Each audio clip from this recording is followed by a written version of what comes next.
Chilling tales for dark nights.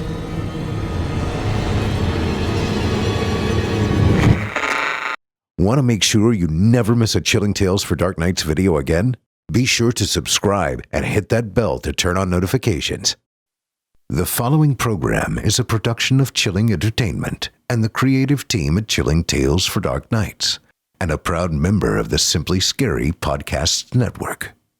Visit simplyscarypodcast.com to learn more about this and our other weekly storytelling programs. Thank you for listening and enjoy the show.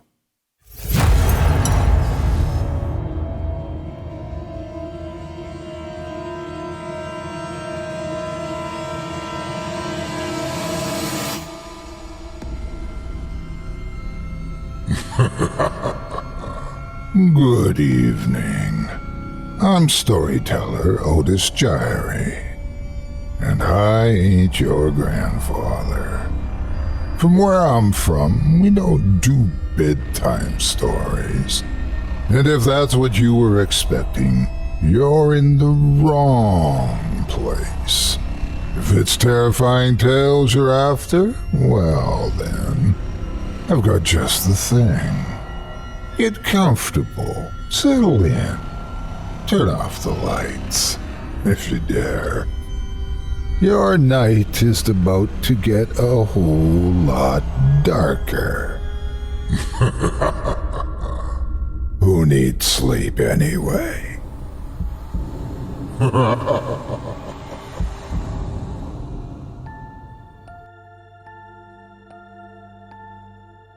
Good evening, friends, and welcome back to Scary Stories Told in the Dark. I'm your host, Otis Jiry, and I'm joined tonight by the ever-curious explorer of nightmare realms, Malcolm Blackwood. Always a pleasure, Otis, and tonight's journey takes us to the deepest, darkest reaches of imagination, beyond understanding, beyond reason, into the void. Indeed. Our episode is titled Born from the Void, and each of our 5 terrifying tales examines what happens when something unnatural emerges from places best left untouched, whether it's the hole in your reality or the one in your heart. We'll meet creatures crafted by grief, kings summoned from the fog, relics too powerful to stay buried, and minds that cross lines they can never uncross. So settle in, dear listeners, and keep your eyes in the dark. It tends to look black. Before we open tonight's first story, we've got something for you. No ritual needed. A way to get even more stories told in the dark. For just $7.99 a month, or even less with a yearly plan, you can join our patrons area and unlock ad-free, early and extended editions of the show. Plus, bonus stories you won't find anywhere else. It's the best way to keep the darkness alive and support independent horror. Just visit simplyscarypodcast.com and click the Patrons tab, or head to chillingtalesfordarknights.com to dive in. Our first tale tonight follows a grieving father who finds something hidden in the walls of his new home. Something alien, something alive, and something that creates. From author Craig Groshek, this is The Creation Cycle, performed by yours truly, Otis Jiry.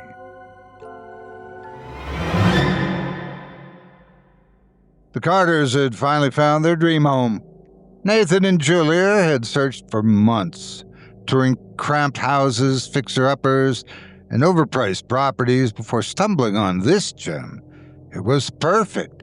Vaulted ceilings in the master bedroom, spacious walk-in closets, and a backyard big enough for Ethan, Logan, and Samantha to play until the sun went down.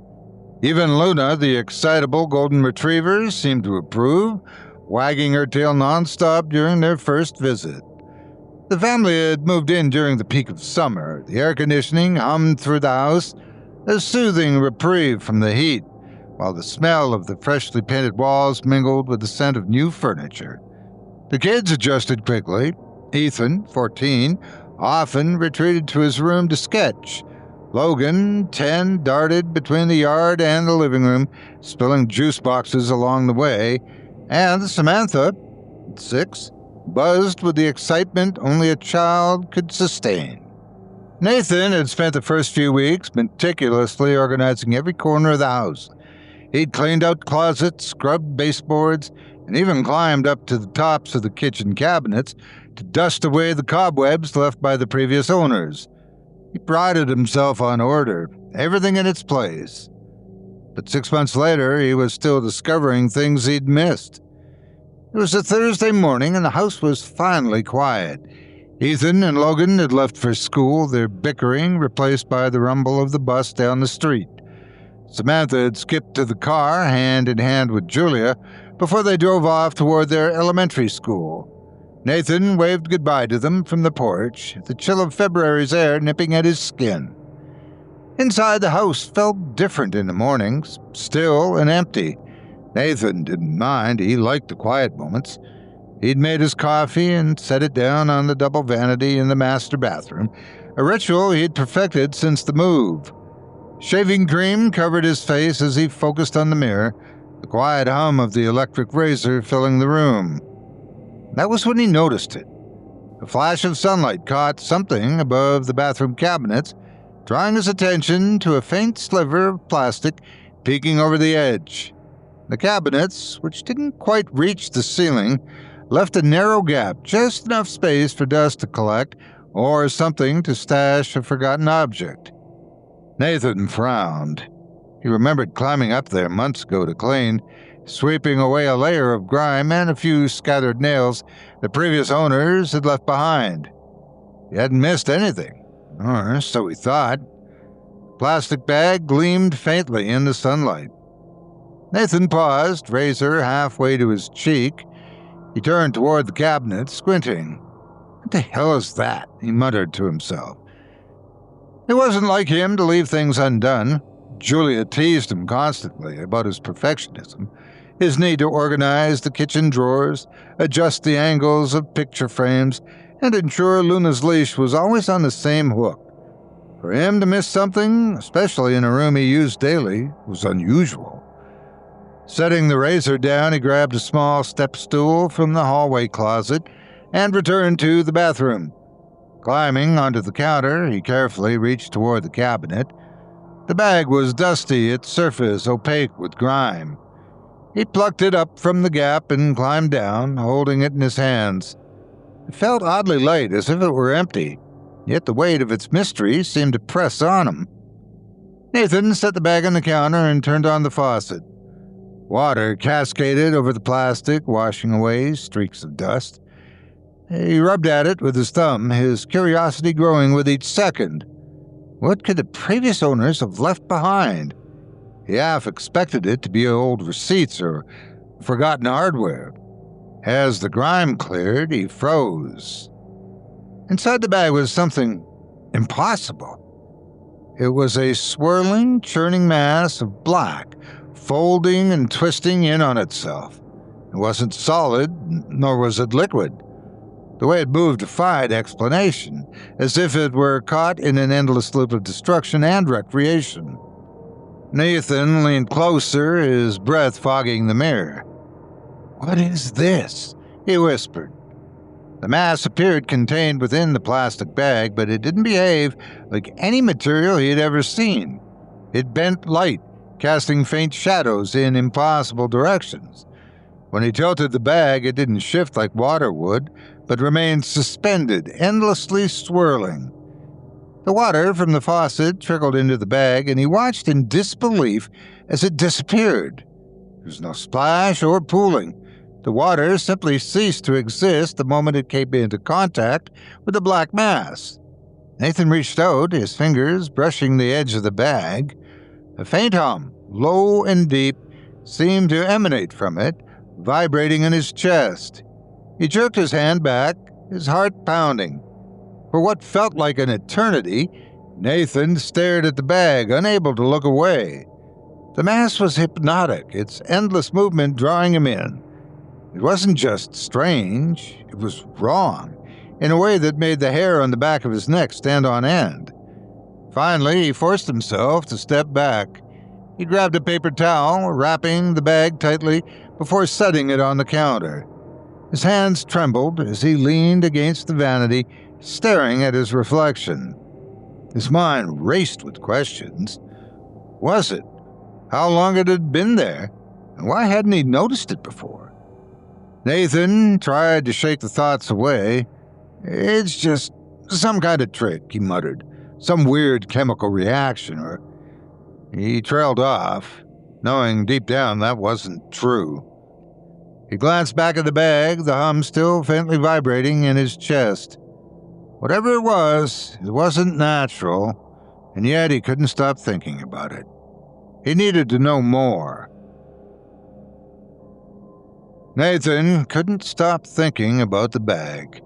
After discovering the swirling black void inside, he had tried to go about his day, cleaning the kitchen, answering work emails, but his mind kept circling back to the strange anomaly sitting on the bathroom counter, tucked beneath a folded paper towel. At first, he told himself, it wasn't worth the trouble. Whatever it was probably harmless, a trick of physics or some bizarre leftover from the previous owners. But the thought gnawed at him. That thing had consumed water without so much as a ripple. It didn't behave like anything he'd ever seen. By mid-morning, he'd made up his mind. He wasn't going to be satisfied until he understood what it was. Nathan stood at the sink, staring down at the bag. The black mass inside continued its endless swirl, folding in on itself like a restless storm. He felt a strange, almost magnetic pull toward it, as though the void was inviting him to interact with it. He grabbed an old razor cartridge from the cabinet, its blades dull and rusted. Taking a deep breath, he pinched the corner of the plastic bag and opened it slightly. Nothing happened.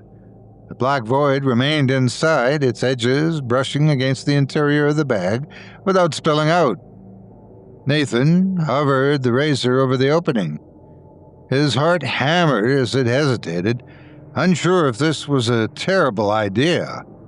Finally, he dropped the cartridge in. It disappeared instantly. There was no sound, no flash of light. One moment it was there, and the next it was gone, swallowed by the void. Nathan leaned closer, his eyes narrowing as he watched the swirling mass. The razor didn't emerge on the other side. "What the hell?" he whispered. The void surface remained unchanged, swirling and folding without pause. Nathan waited for something to happen, but the room remained silent. He closed the bag quickly, setting it down on the counter with trembling hands. The implications of what he'd just witnessed began to settle in. This wasn't normal. It wasn't possible. By lunchtime, Nathan's curiosity had taken over his fear. He retrieved the bag again, carefully opening it and holding it up to the light. The black void inside seemed infinite, like a window into another dimension. He decided to test it further. This time, he dropped in smaller items, a cotton swab, a stray button, and a few toenail clippings from the trash bin. Each object vanished without resistance, consumed by the void and silence. Nathan's heart raced. The anomaly didn't discriminate, absorbing everything he placed into it. He sat down on the bathroom floor, his back against the cool tile, and stared at the bag for what felt like an eternity. He didn't notice the second bag until the faint sound broke the silence. Tink! The noise was soft but distinct, like something small striking plastic. Nathan turned his head, his gaze snapping to the upper cabinets. There, in the same gap where he'd found the first bag, sat another one. Frowning, he climbed back onto the counter and pulled it down. This bag was also dusty, its surface cloudy with grime. He cleaned it off as he had the first, running it under the faucet until the plastic was clear. Inside was another anomaly, but this one wasn't black, it was white. Nathan placed the second bag next to the first and stared at them side by side. The white void was the opposite of its twin, a swirling bright mass that seemed to radiate a faint, soft glow. It was mesmerizing in its own way, though it didn't fill him with the same sense of dread as the black hole. Curiosity burned in his chest as he opened the second bag.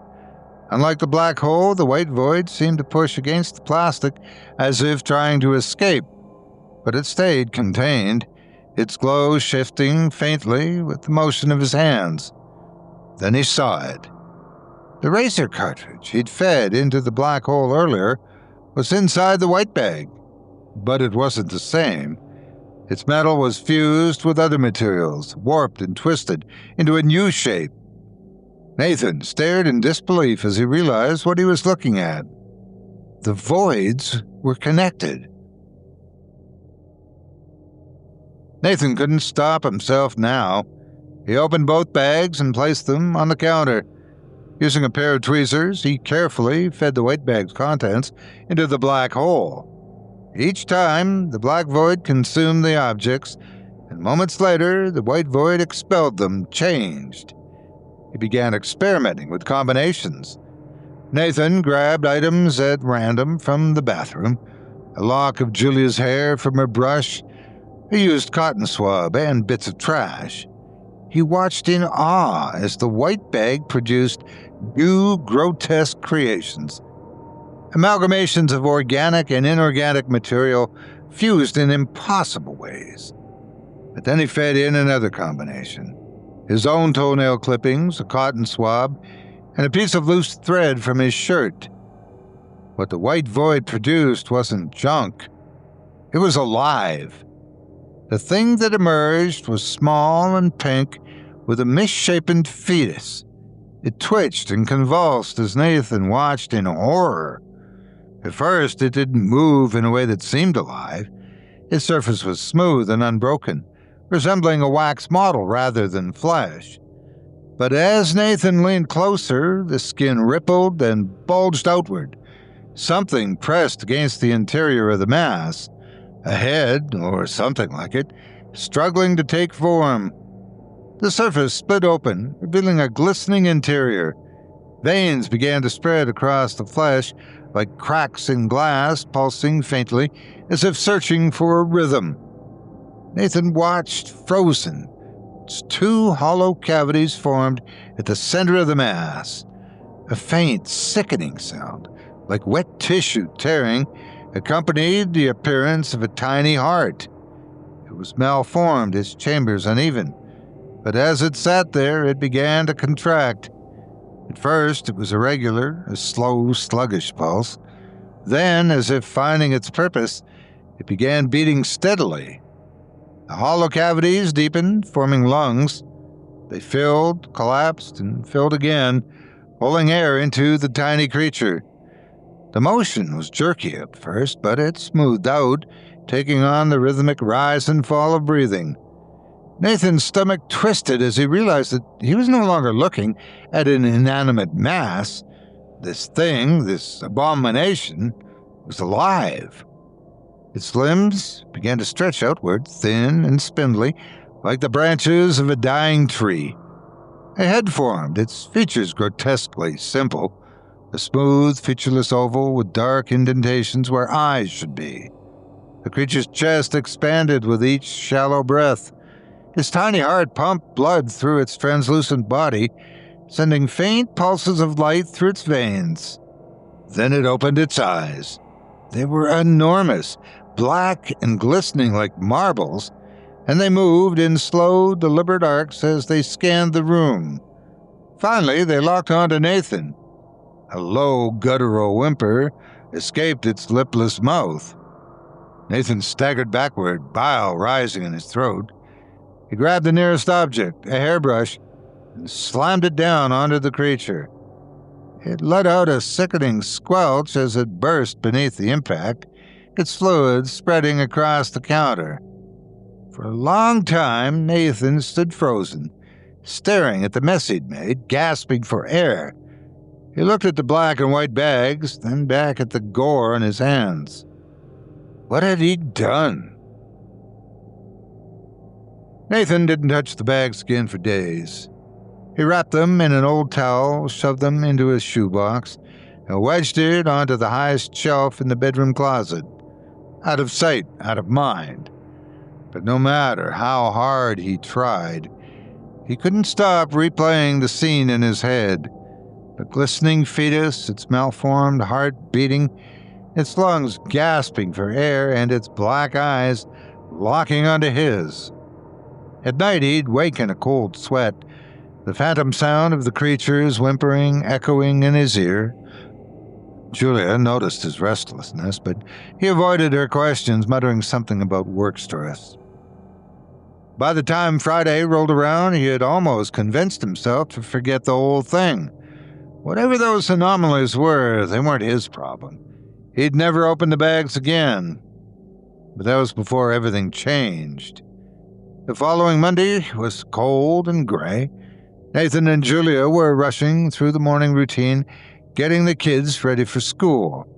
Ethan sat at the kitchen table, hunched over a graphic novel, while Logan pestered Samantha to share the last waffle. "Stop it, Logan," Samantha whined, clutching her plate protectively. "Come on, you're not even going to eat the whole thing."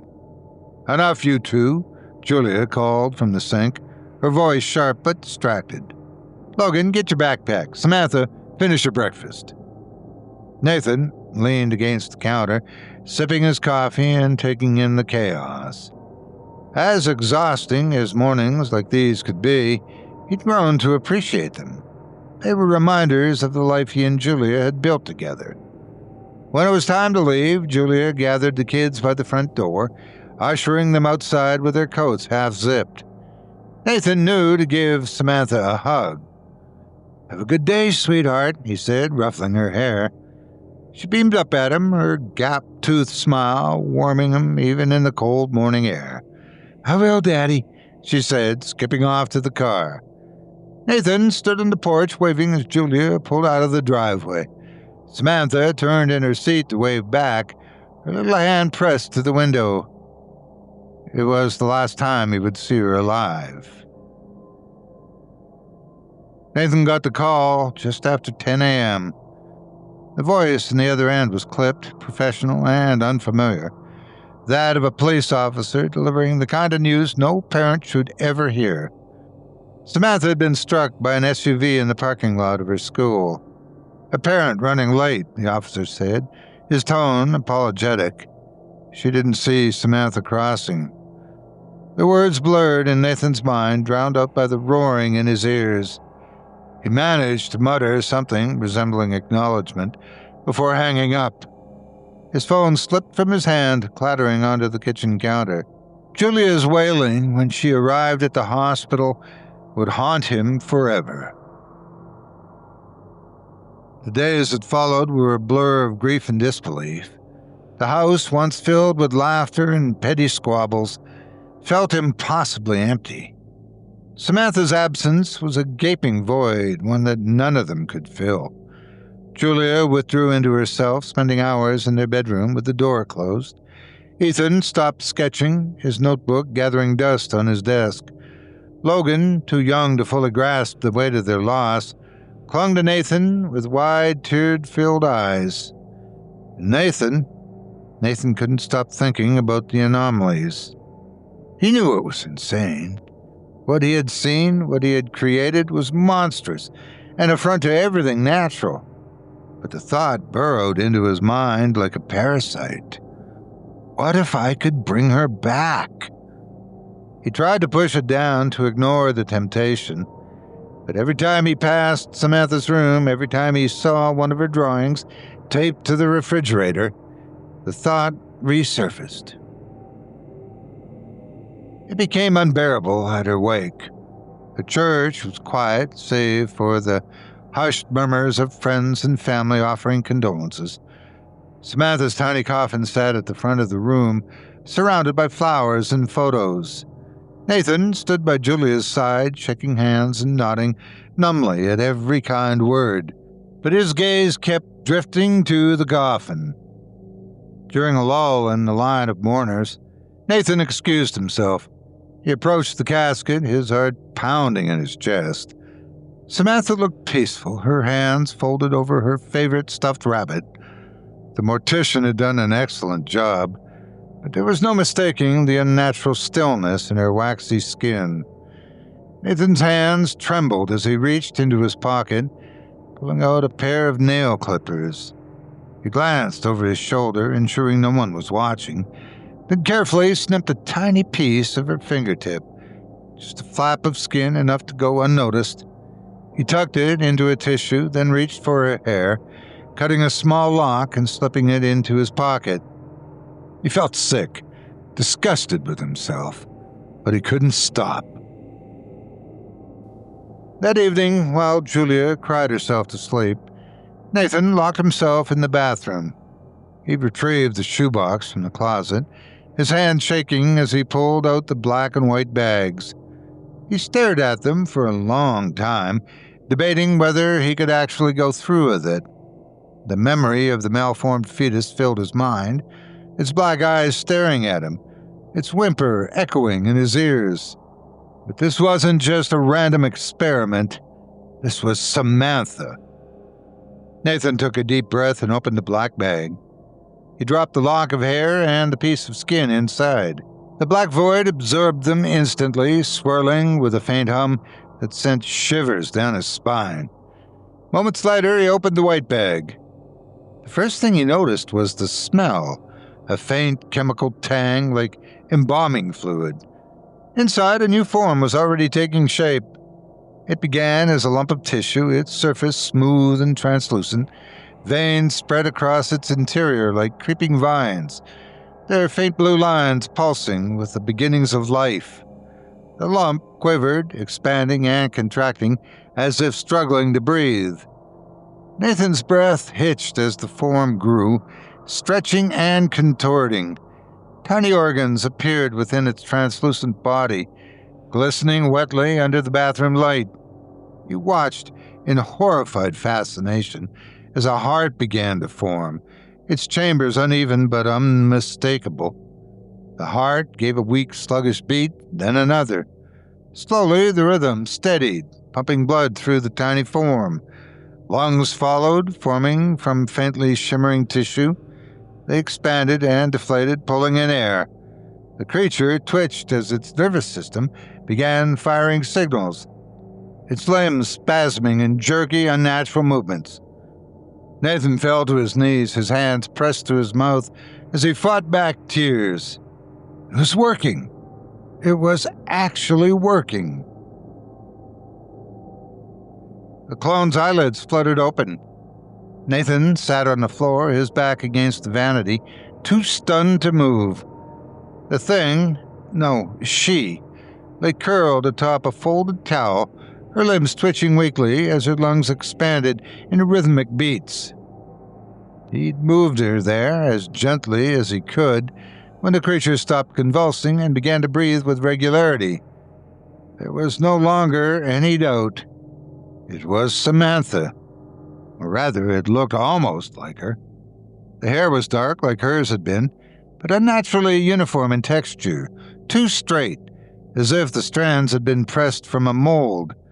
Her skin was pale and smooth, with a waxy texture that reminded Nathan uncomfortably of the funeral home.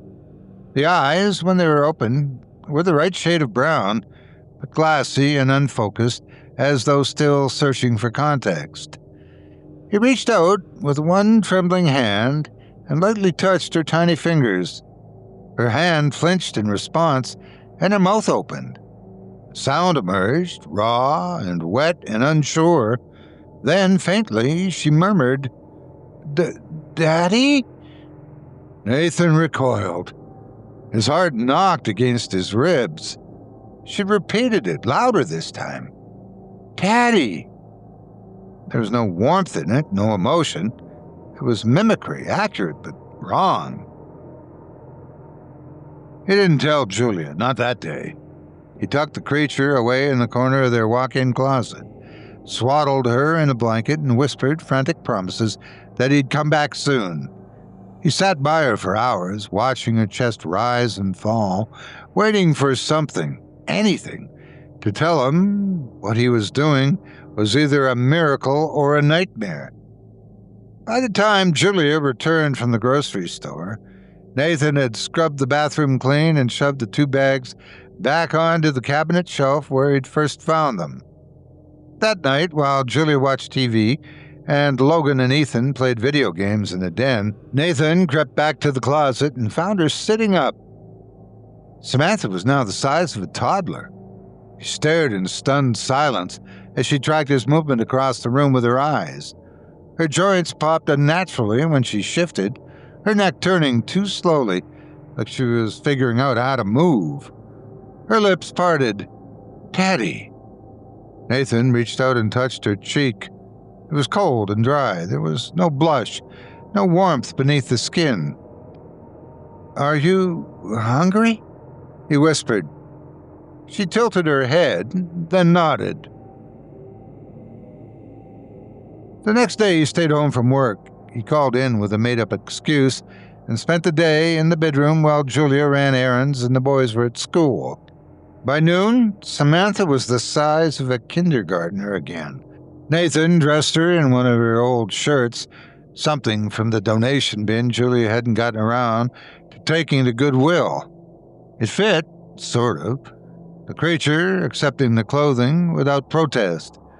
She sat on the edge of the bed, mimicking posture, movement, and language. But something was always off. When he offered her a glass of water, she sniffed it first, then licked the rim. When she walked, her legs moved stiffly, as if the joints had been assembled incorrectly and were learning how to align. When she smiled, it never reached her eyes. By the time Julia returned that afternoon, Samantha looked like an 8-year-old. Nathan didn't hear the front door open. He didn't hear Julia set down the groceries or Luna's toenails tapping on the towel. He was in the master bedroom, sitting in a daze, watching the clone sort through old coloring books.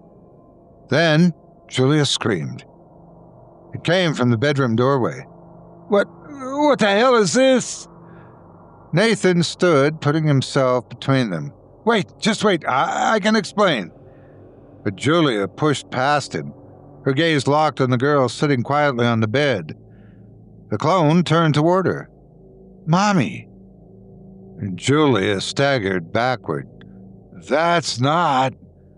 Her voice broke. "That's not Samantha." Nathan grabbed her shoulders. "It's her. It is her. It's not perfect, but it's her. I brought her back." Julia looked at him like he was a stranger. The fight lasted an hour. Nathan explained everything about the bags, about the black and white holes, about the experiments, about the first creature he'd destroyed. Julia kept shaking her head, kept saying no, kept saying this isn't right. But she couldn't stop looking at the girl, and the longer she looked, the more the fear in her eyes gave way to grief, and then to something like longing. That evening, they sent Ethan and Logan to Julia's sister's house under the pretense of a spontaneous overnight visit. The clone grew again. By sunset, she appeared to be a teenager. Her voice had changed. It was deeper now and more controlled, and she could form complete sentences. Soon thereafter, she began asking questions. Why am I here? Who was the other Samantha? What am I made of? Nathan answered everything as honestly as he could. Julia mostly sat in silence, her hands clasped together in her lap. They showed the girl photos, they told her stories. She listened, attentive and polite. But as the hours passed, her skin began to sag. By 10 p.m., her hair had begun to thin. Wrinkles had formed around her mouth, and her hands trembled. She clutched her abdomen as though in pain. I'm dying, she said. I can feel it. Nathan knelt beside her. I don't know how to stop it. She looked at him with eyes that now seemed sunken and tired. Then why did you bring me here? He had no answer. The girl, Samantha, rose unsteadily and made her way to the bathroom, where the two bags now sat side by side on the counter. Julia tried to block her path, but the girl pushed her aside with surprising strength. "I can fix this," she muttered. "I can fix me." The scuffle was brief and frantic. Julia grabbed her from behind.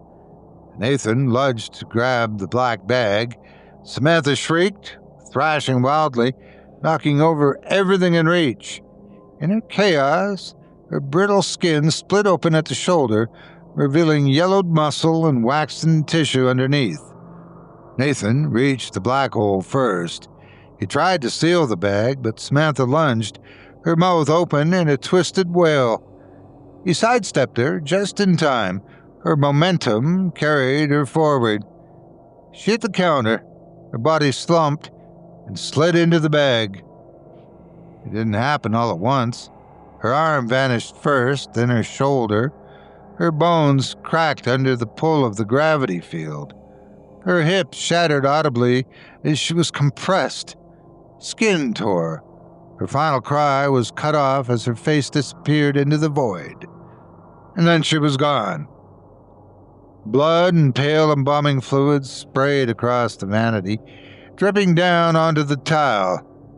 Julia collapsed against the wall, sobbing. Meanwhile, Nathan stood over the sink, staring into the black bag, breathing heavily. But before either of them could speak, they heard the sound again. The sound was unmistakable. Tink! Nathan's head jerked toward the counter. The white bag twitched slightly, its sides bulging with motion. Julia hadn't moved from the floor, where she remained in a fetal position. Her face was blotchy and streaked with tears. Nathan stepped forward, cautiously, drawn by the bag as though on strings. The white hole inside churned softly, its light pulsing faintly against the bathroom tiles. Inside, something was forming again. The new Samantha emerged just before midnight. This time, Nathan didn't intervene. He and Julia sat on the edge of the tub, silent and broken. The girl rose slowly from the bag's interior, her form sleek and shining, her limbs fully formed even before her head began to swell and shape. Her skin was paler than it had been the last time, almost translucent. Her veins looked painted on. As she unfolded from the confines of the bag, she blinked and focused immediately on Julia. "Mommy," she said. Her voice was soft and perfectly clear. Julia didn't run or scream. Instead, she reached out as if under a spell and touched the child's arm. This time it was smooth and cool to the touch, like wax, just shy of melting but not dry. "Please," Nathan whispered, "don't let this happen again." But Julia only knelt in front of the clone and pulled it into her arms. The next morning, they didn't send the boys to school. Instead, Julia called her sister and made up a story about needing more time to process. They arranged for Ethan and Logan to spend another night away from home. Nathan didn't protest. Neither of them could look away from the new Samantha. She grew faster than the last. By noon, she looked like a 6-year-old. By 3 p.m., she was back to 8. Her face was smoother than before and less uncanny, but the skin was still wrong, too shiny, too uniform. Her expressions were more practiced now. Nathan realized what had changed. The white hole was using the remains of the previous clone as part of this new one, a compound copy, an iteration. Each cycle was more refined. Julia was different now, too. Where she once had been hysterical, now she was devoted. She brushed the clone's hair, she dressed her in Samantha's old clothes, she showed her pictures and played music. She even sang to her. All the while, Nathan watched from the hall, too exhausted to fight. That night they tried feeding her dinner, macaroni and cheese, Samantha's favorite. The clone took a bite, chewed softly, then spat it out. "It tastes wrong," she said. Julia's smile faltered just for a second. "It's okay, sweetheart. You'll get used to it." By 9 p.m., the clone looked to be in her late teens.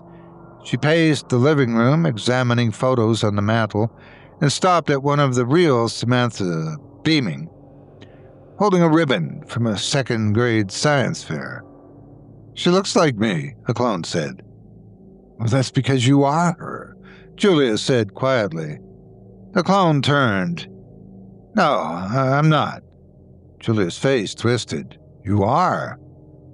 Nathan cleared his throat. "You were made from her, from a part of her."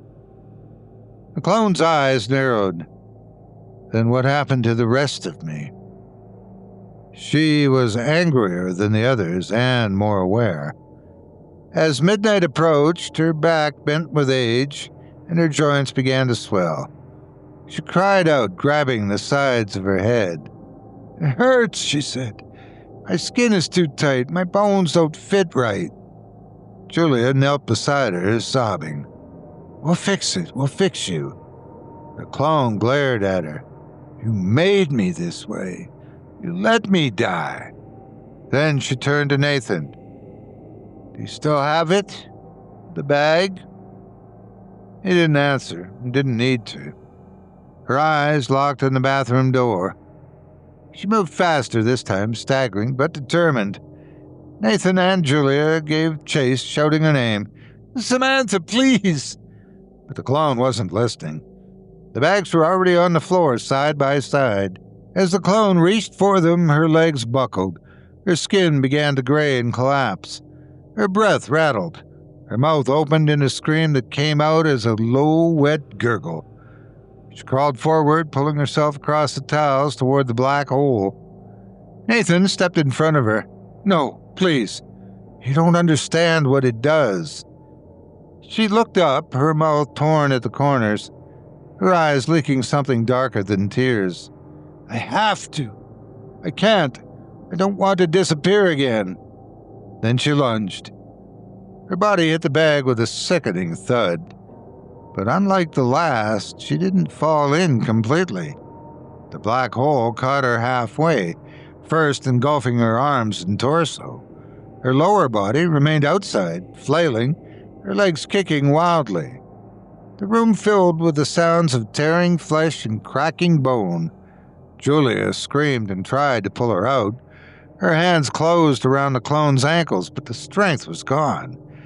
The legs slipped from her grasp as the clone was sucked in, inch by inch.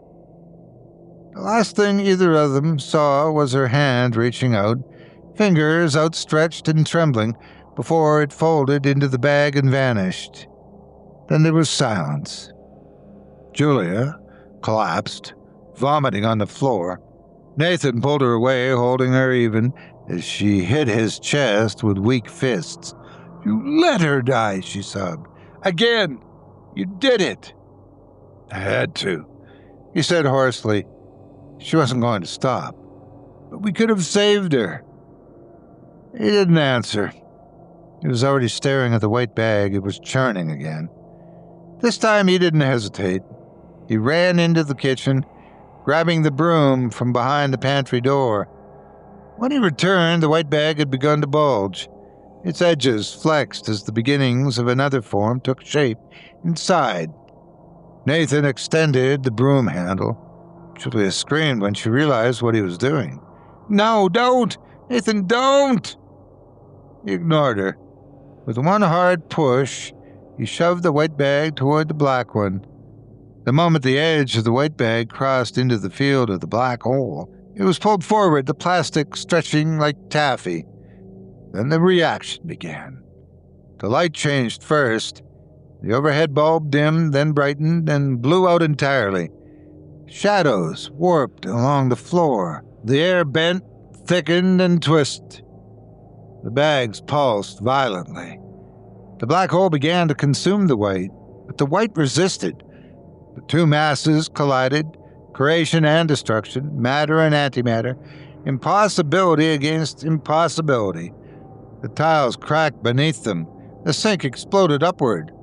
The mirror shattered without being touched. Nathan turned and grabbed Julia, pulling her toward the door, but the hallway was gone.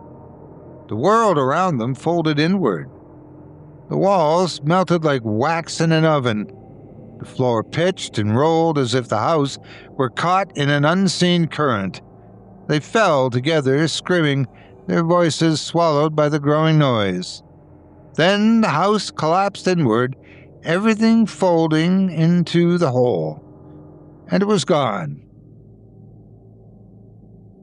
The Carter house vanished completely. In its place was a tiny crater 30 feet wide and 12 feet deep, packed hard with scorched soil and pulverized concrete.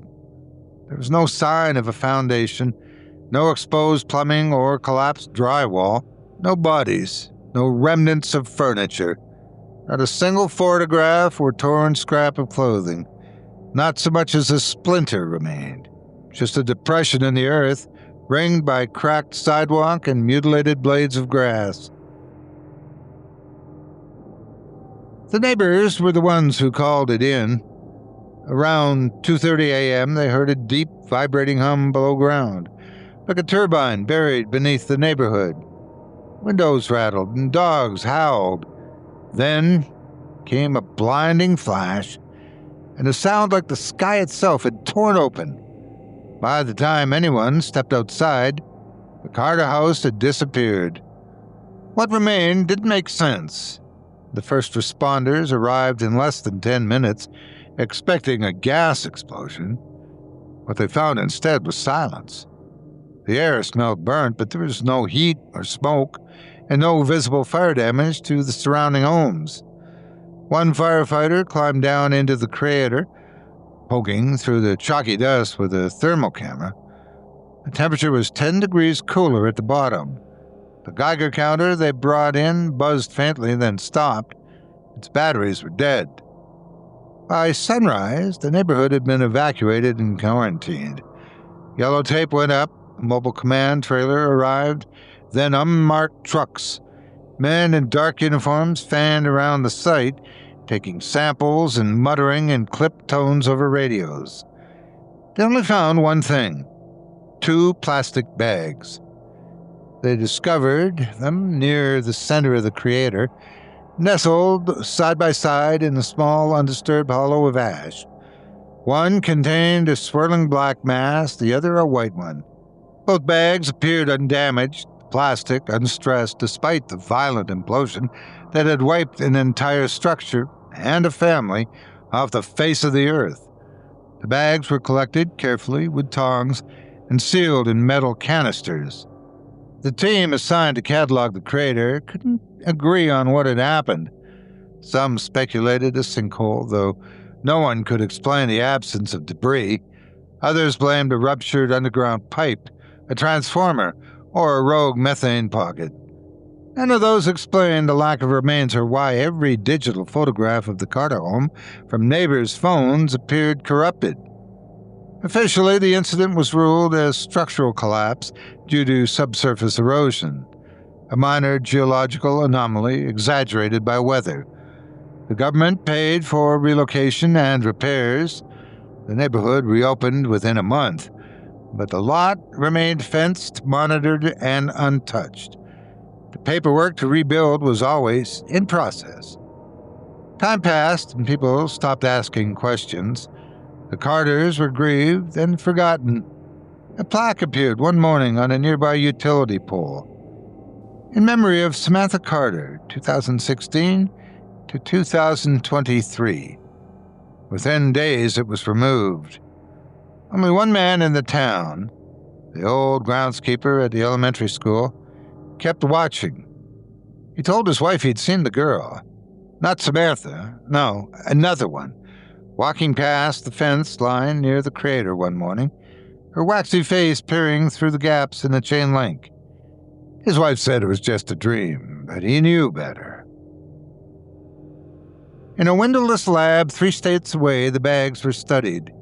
Tests showed no measurable mass inside, yet dropping objects in caused a reaction, one the researchers couldn't replicate or explain. They fed sensors into the black one, and nothing returned. The probes vanished. They observed the white one generating heat spikes every few days, as though something inside were stirring. Once it produced a thin gray filament that pulsed faintly before breaking down into dust. No one could tell whether the bags or their contents were machines, organisms, or neither. After several failed attempts to destroy them, acid, incineration, pressure, the bags were sealed in deep containment and locked beneath classified designation. But the logs revealed something curious. A janitor working the night shift quit abruptly after opening the containment door and seeing one of the bags twitched. When asked what he saw, he replied, "It knew I was there."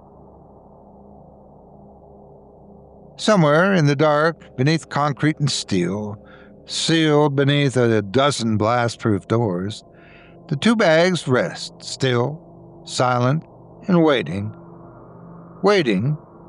for the cycle to begin again.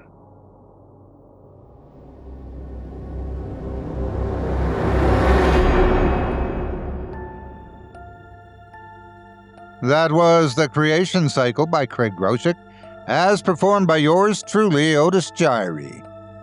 Grief can twist a man into strange shapes, but what if the void offers to help mold them? If your house starts growing its own biology class, maybe it's time to stop redecorating and start running. Our next tale begins on an ordinary street during an ordinary walk, until a stranger asks a very extraordinary question. Do you have a gift for the king? From author Craig Groshek, this is A Gift for the King, performed by me, Malcolm Blackwood.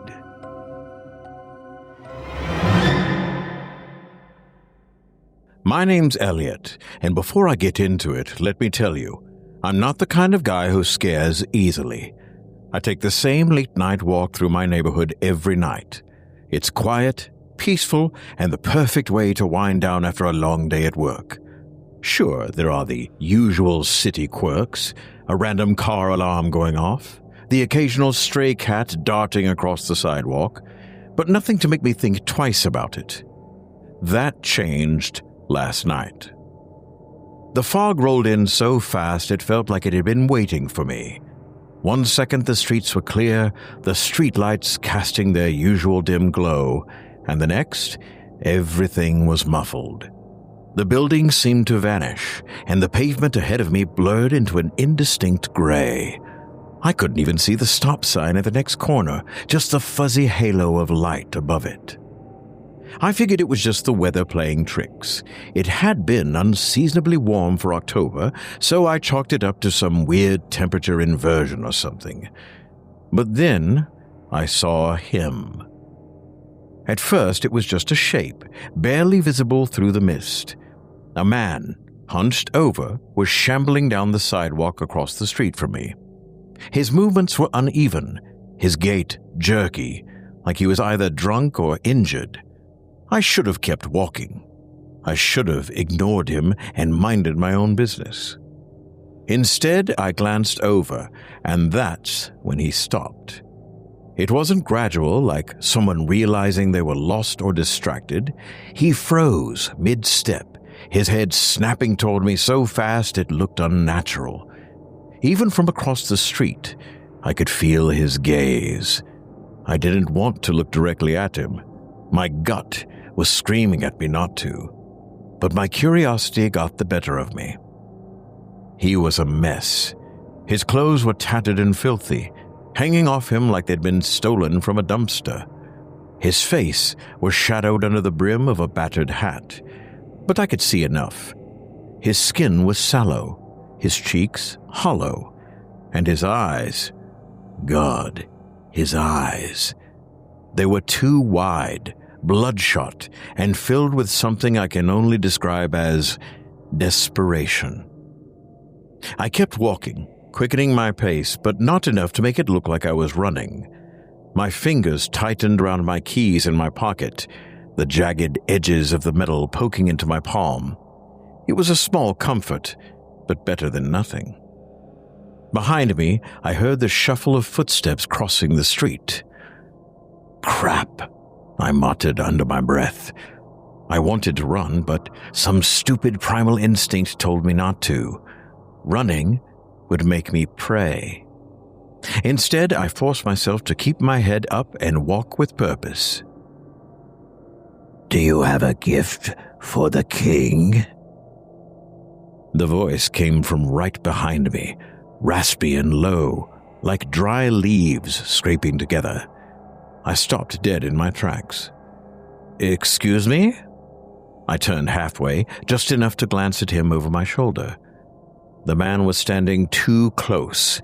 He reeked of sweat and something sour, like spoiled milk. "The king," he repeated. "Do you have a gift for the king?" For a moment, I just stared at him. This had to be some kind of prank, right? Or maybe he was part of some weird cult. "I don't know what you're talking about, man. I think you've got the wrong person." But he didn't back off. If anything, he leaned closer, his smile vanishing. "Everyone must give a gift. It's the law."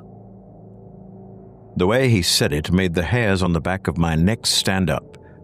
"Look, I don't want any trouble," I said, trying to sidestep him.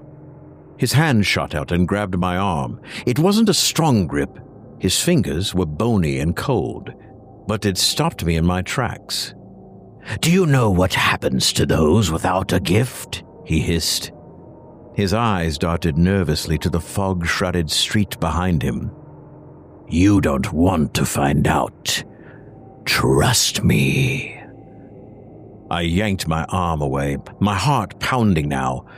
"I don't know what your deal is, whoever you are, but I'm not interested." That should have been the end of it. But instead of getting angry or leaving, the man just stood there, staring at me like I'd just signed my own death warrant. "My name is Edrin, and I'm afraid you don't understand," he whispered. "He's coming. The king is coming, and you'll need a gift if you want to survive." I wasn't sure what kept me from bolting right then and there. Maybe it was the way the man spoke, low and urgent, like he was trying to save me from something worse than him. Or maybe it was the look in his eyes, the kind of raw terror you can't fake. "What the hell are you talking about?" I asked, keeping my voice steady, even though my pulse was hammering in my ears. "The king," he said again, his voice trembling. "He rules everything, everywhere, and he demands gifts from those who would live under his reign. It's the only way to earn his favor." I stared at him, waiting for the punchline. A joke, a laugh, anything that might explain why this scruffy, wild-eyed guy was talking about kings and gifts in the middle of a suburban street. But his face was deadly serious. "You're not making any sense," I said, taking a cautious step back. "I hail from elsewhere," he said. His gaze darted around like he expected someone or something to leap out of the shadows. "You don't have kings in this realm, do you? Not like ours." He had to be insane. Or high. But before I could brush him off, he kept talking, and there was something about the way he said it, rushed, like every second mattered, that made me pay attention. "Where I come from, he's not just a king. He's the king, the ruler of all lands, the master of life and death. We live to serve and honor him, because if we don't..." His voice cracked. "If we don't, he takes everything and burns it to ash. He destroys anyone who opposes him." I swallowed hard. "Okay, sure. So why are you here then?" The man's shoulders slumped, and he looked down at his feet like he didn't want to answer. Finally, he said, "I was part of his court, one of his mages. I believed in him and followed his commands, even when they were cruel. But then he started changing. Changing how? The dark arts, he whispered, his voice so quiet I had to lean in to hear him. He found things, old things buried deep in the soil. They gave him power, but at a terrible cost. Made him crueler, greedier. He began demanding more than we could give. Our crops, our livestock, even our children. A chill ran down my spine. This was starting to sound less like the ramblings of a crazy guy and more like the plot of some ancient horror story. "So, you ran," I said, piecing it together. He nodded. "I found a way to escape. A ritual. It wasn't meant to bring me here, but it did." I folded my arms, trying to keep my voice steady. "Okay, so you're here now. If this king guy is stuck in your world, what are you so afraid of?" The man's head snapped up, and the look in his eyes made my stomach drop. "You don't understand," he said. "He's not stuck. He's coming. He always finds us, and when he does, he'll bring his soldiers, his hounds, and his fury." "Hold on," I said, holding up a hand. "You're telling me this king, or whatever, can cross into other worlds? How? Why?" "Because I left." His voice was barely above a whisper. "Because I defied him. He won't stop until he finds me, and if he has to burn this world to the ground to do it, he will. He is wrath incarnate." I wanted to call him crazy. I wanted to laugh in his face and walk away. But then the streetlights flickered again, and I felt a deep, bone-shaking cold that didn't belong to the October night. "Do you feel that?" he asked, his voice breaking. "That's him. He's close." I stood frozen, the cold creeping into my chest. Every instinct screamed at me to walk away, to get the hell out of there, but my feet wouldn't move. Maybe it was the look in Edrin's eyes, or maybe it was the faint sound that drifted through the fog, low and guttural, like the growl of a dog that hasn't eaten in weeks. "What the hell is that?" I whispered, my voice barely audible over the thudding of my own heart. Edrin turned, his eyes scanning the fog. "The hounds," he said, his voice trembling. "They herald his arrival." I didn't want to ask what came next. As if on cue, the nearest street light flickered and went out, plunging the corner into darkness. Another growl sounded, closer this time, followed by the unmistakable click of claws on pavement. My breath hitched, and I instinctively tightened my grip on the keys in my pocket. "This can't be real," I muttered, shaking my head. "You're insane. You have to be." "I wish I were," Edrin said, his tone sharp. "But wishing won't save us. Keep walking. Quickly." He didn't have to tell me twice. I started moving, my strides long and purposeful, but not quite a sprint. Edrin followed, clutching a glowing red orb to his chest like it was the only thing keeping him alive. I had no idea how I hadn't noticed it before. "What's with the ball?" I asked, my voice barely above a whisper. "What does it do?" "It's a gift," he said, glancing over his shoulder. "For the king. If we don't have one when he arrives, we're as good as dead." The absurdity of the situation hit me all at once. Here I was, walking down my own street, running from invisible hounds with a madman clutching a luminous orb, and all because of some imaginary king. It had to be a prank, or a nightmare. But the growls kept coming. They echoed off the buildings now, circling us, always just out of sight. I glanced behind me and saw faint shapes shifting in the fog, low to the ground, with gleaming eyes that seemed to pierce straight through me. "Faster!" Edrin hissed. "Maybe you should just give them the damn ball," I snapped, my fear boiling over into frustration. "It doesn't work like that," he shot back. "The king must accept it willingly, and he won't take it from me." "Why not?" "Because I betrayed him." Edrin's voice cracked, and he stumbled, nearly dropping the orb. "I defied him. This gift is no longer for my survival, but for yours." I stopped dead in my tracks. "What in the hell are you talking about?" Before he could answer, the ground beneath us rumbled, and a sharp crack split the air. I turned to see a fissure forming in the pavement, jagged and glowing faintly with an unnatural red light. From the fissure came a sound I can only describe as unearthly. Hooves pounding, metal scraping, and a faint, keening wail that made my stomach churn. "They're here," Edrin rasped.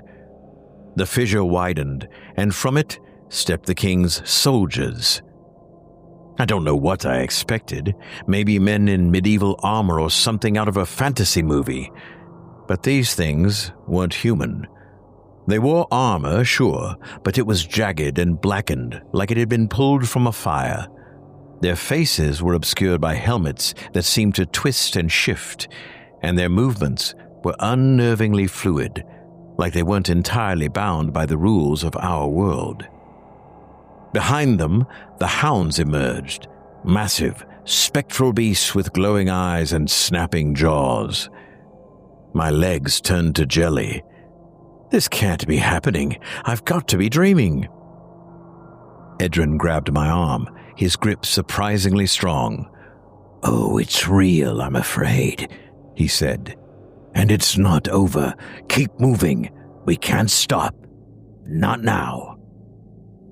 I wanted to argue or scream, to do anything other than keep walking toward the chaos, but I didn't have a choice. The hounds snarled. The soldiers began their advance, and somewhere in the distance, a deep, resonant voice boomed through the fog. "The king was coming." We didn't make it far before the king arrived. The growls of the hounds and the clinking of armor were one thing, but his presence was something else entirely. It didn't creep in like the fog. It crashed into the street, a suffocating wave of power that made the air feel too thick to breathe. My knees buckled, and it was all I could do to stay upright. "Don't look at him," Edrin hissed, grabbing my arm to steady me. "Keep your eyes down. You're not ready." I wanted to ask what that meant, but the words got caught in my throat. Instead, I found myself staring at the pavement, at the fractured lines of red light spreading outward from the fissures. The ground shook with every step he took, and the deep, booming voice I'd heard earlier grew louder, sharper, more distinct. "Edrin." It wasn't a question or a greeting. It was a statement, as if the king were acknowledging a bug before squashing it. Edrin froze, his hand tightening on the glowing orb. "Your Majesty," he said, his voice trembling. I didn't have to look up to feel the king's gaze on me, pinning me in place. My instincts screamed at me to run, but my legs wouldn't cooperate. "Who is this?" the king demanded. His voice was layered, as if a dozen people were speaking at once. Edrin hesitated. A messenger. He bears a gift for you, my lord." I turned to Edrin, my eyes wide. "What are you doing?" I whispered. "Trust me," he whispered back. "It's the only way." Before I could argue, Edrin thrust the orb into my hands. It was warm to the touch and pulsing. The red glow intensified, bathing the street in an eerie light. "Step forward," Edrin said. "Offer it to him. Now." I didn't want to. Every fiber of my being screamed at me to drop the orb and run. But the hounds growled, their glowing eyes locked on me, and I knew there was no escape. My hand shook as I stepped forward, clutching the orb like it was a lifeline. The king was massive. Even without looking directly at him, I could see his towering silhouette through the fog, the edges of his form shifting like smoke. His armor gleamed back, etched with symbols that hurt to look at. And his crown, it wasn't made of gold or jewels. It was a jagged, twisting thing, like molten metal frozen mid-surge. I kept my gaze fixed on his chest, on the swirling, dark mass that seemed to pulse where a heart should be. "My lord," I said, my voice shaking, "this is for you." The king leaned down, and for the first time I saw his face. It was worse than I could have imagined. His features didn't stay still. They shifted and morphed, a blend of faces and forms that never settled. His eyes glowed a deep, searing red, and when he smiled, his teeth were jagged, too long, and stained black. He reached out, his clawed hand hovering over the orb. For a moment, I thought he might crush it, or me. But then he took it, his massive fingers closing around the glowing sphere. The light dimmed, and the street grew darker. "I find your offering," he said, his voice reverberating in my chest, "acceptable." Behind him, the soldiers and hounds stood motionless, their eerie gazes fixed on Edrin. The king turned to him, his twisted smile widening. "You dared to run from me?" "My lord," Edrin said, dropping to his knees, "I meant no disrespect. I only—" "Silence." The word wasn't shouted, but it carried such force that Edrin collapsed, his forehead pressed to the pavement. The king turned back to me, his gaze boring into my soul. "You have served well tonight," he said. "You may yet be of use." I opened my mouth to respond, but no sound came out. One of the king's assistants stepped forward, their form almost as twisted as his. They placed a hand on my shoulder, their grip cold and unyielding. "Your service is noted," they said. "The king appreciates your loyalty." Loyalty? I wanted to laugh or scream. I hadn't been loyal to anyone. I just wanted to survive. The king turned, dragging Edrin with him as he and his entourage stepped into the glowing fissures. The hounds followed, their growls fading into the void. The fissures closed behind them, the red light winking out, leaving the street silent once more. I stood there, shaking, clutching my hands to my chest as if wounded. The silence after their departure was absolute. It wasn't just the absence of noise. It was the kind of quiet that made my ears ring, as if the world itself were holding its breath. My legs finally gave out, and I collapsed onto the curb, my chest heaving as I struggled to process what had just happened. For a long moment, I sat there staring at the spot where the fissures had been. There wasn't a single trace of the king, his soldiers, or Edrin. The street was empty, the fog thinning out like it had never been there in the first place. But I knew it had been real. I held my hands in front of me, turning them over, expecting them to shake. They didn't.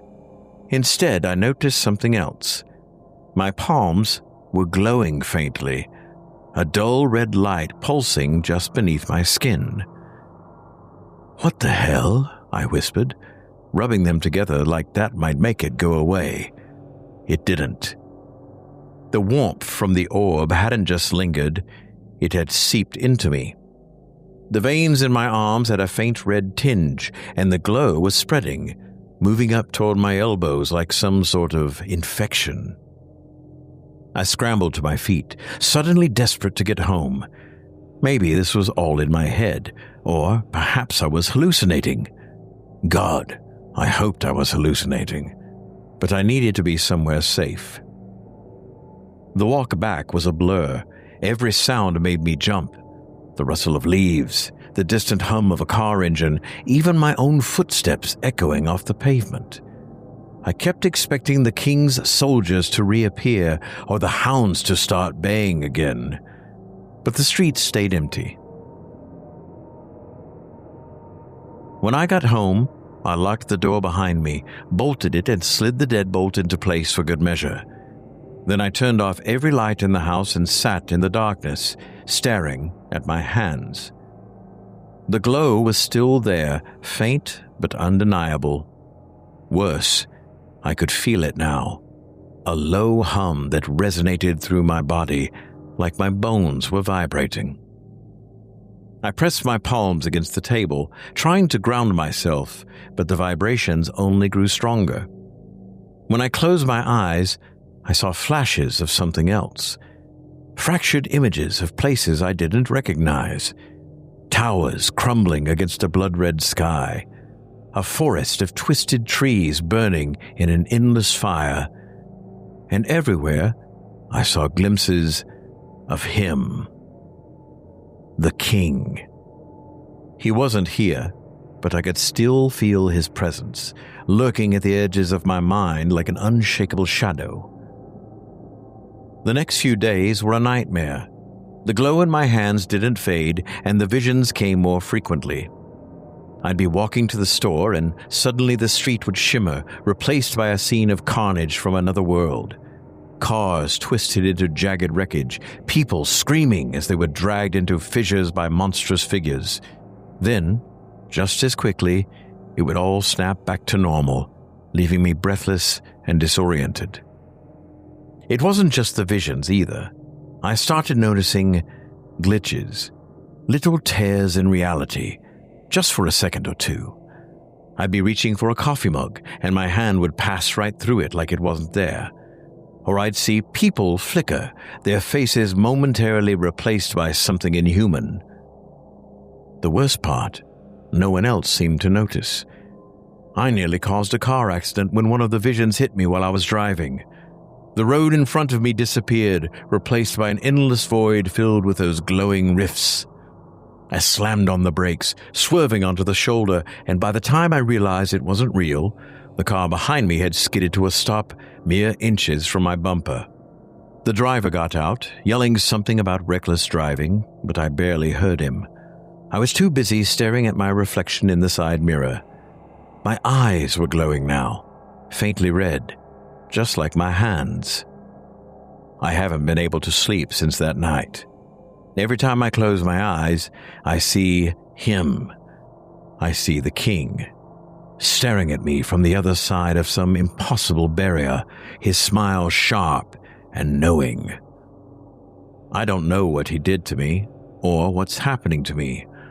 All I know is that it's not over.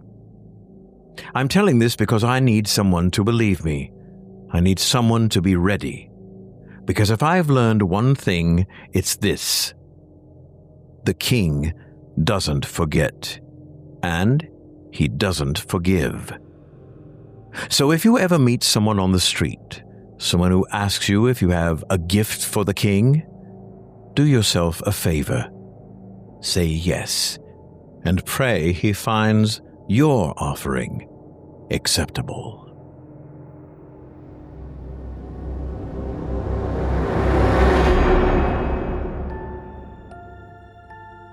That was A Gift for the King by Craig Groshek, as performed by yours truly, Malcolm Blackwood. If someone ever tells you they're being hunted across dimensions by a wrathful monarch, maybe take their word for it. especially if they're holding a glowing orb and whispering like the air's listening in. Now, we head to the desert, where the sins of the past and the obsessions of the present converge around a strange artifact and the daughter of the man who unearthed it. From author Natalie Harper, this is Relic of the Red Horizon, performed by yours truly, Otis Jiry. Zara Wells shielded her eyes from the relentless desert sun as she approached the research outpost. The structure, once a hub of discovery, now stood as a relic itself, its paint peeling, windows cracked, and walls leaning from years of neglect. She felt a pang of unease as she stepped onto the dusty threshold, the memory of her father's voice echoing in her mind. "This work will outlive us, Zara. Protect it." Inside, the air was stifling, filled with the scent of mildew and old paper. Dr. Richard Corbin looked up from his cluttered desk, his face lighting up briefly before being overtaken by worry. Zara noted the slight tremor in his hands as he gestured for her to enter. "Zara," Corbin said, his voice warm but strained. "I wasn't sure you'd come." She dropped her pack onto a nearby chair, her gaze scanning the room. Every surface was covered with books, artifacts, and crumbling maps. A framed photograph on the desk caught her attention, her father and Corbin standing proudly beside a much younger Zara. She swallowed the lump in her throat, brushing her fingers over the glass. "Almost didn't," Zara admitted, pulling her hand away. "But your letter was hard to ignore. What's so urgent that it couldn't wait?" Corbin hesitated, glancing at the photograph before turning to his desk. "Your father left behind something extraordinary. Something dangerous." "Dangerous?" Zara raised an eyebrow, folding her arms. "This isn't exactly a word I associate with his research." "It is now," Corbin motioned for her to follow. "Come with me, it's easier to show you." They moved to a dimly lit room in the back of the outpost. The walls were lined with filing cabinets, and a table in the center held an assortment of documents, photographs, and reels of old film. At the center was a leather-bound notebook that Zara immediately recognized. This was his, she whispered, picking it up. The pages were filled with her father's precise handwriting, sketches of an orb-like object, and annotations written in the margin. Corbin nodded. He called it the Singularity Sphere, found it buried deep in a cave system 20 years ago. It was supposed to be the discovery of a lifetime. And instead, it became his obsession. Corbin admitted, his voice heavy, "And it killed more people than I can count." Zara looked up sharply. "Killed? What are you talking about?"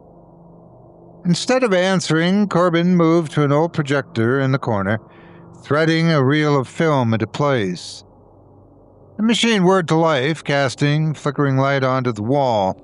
The footage was grainy, but clear enough to make out a young version of her father, standing in a cavernous chamber. Beside him was an orb, sleek and black, etched with glowing symbols that seemed to shift and flow like liquid. "The sphere," Corbin explained. "It wasn't just an artifact. It was alive, in some way we couldn't fully understand, and it was powerful."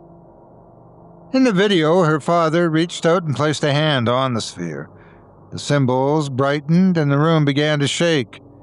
Dust and rocks fell from the ceiling as the cameraman shouted for everyone to evacuate. The screen went black and the hum of the projector filled the silence. Zara stared at the blank wall, her heart pounding. "What happened after that?" Corbin sighed, running a hand through his graying hair. "We tried to contain it, to study it, but every time someone got close, the sphere reacted.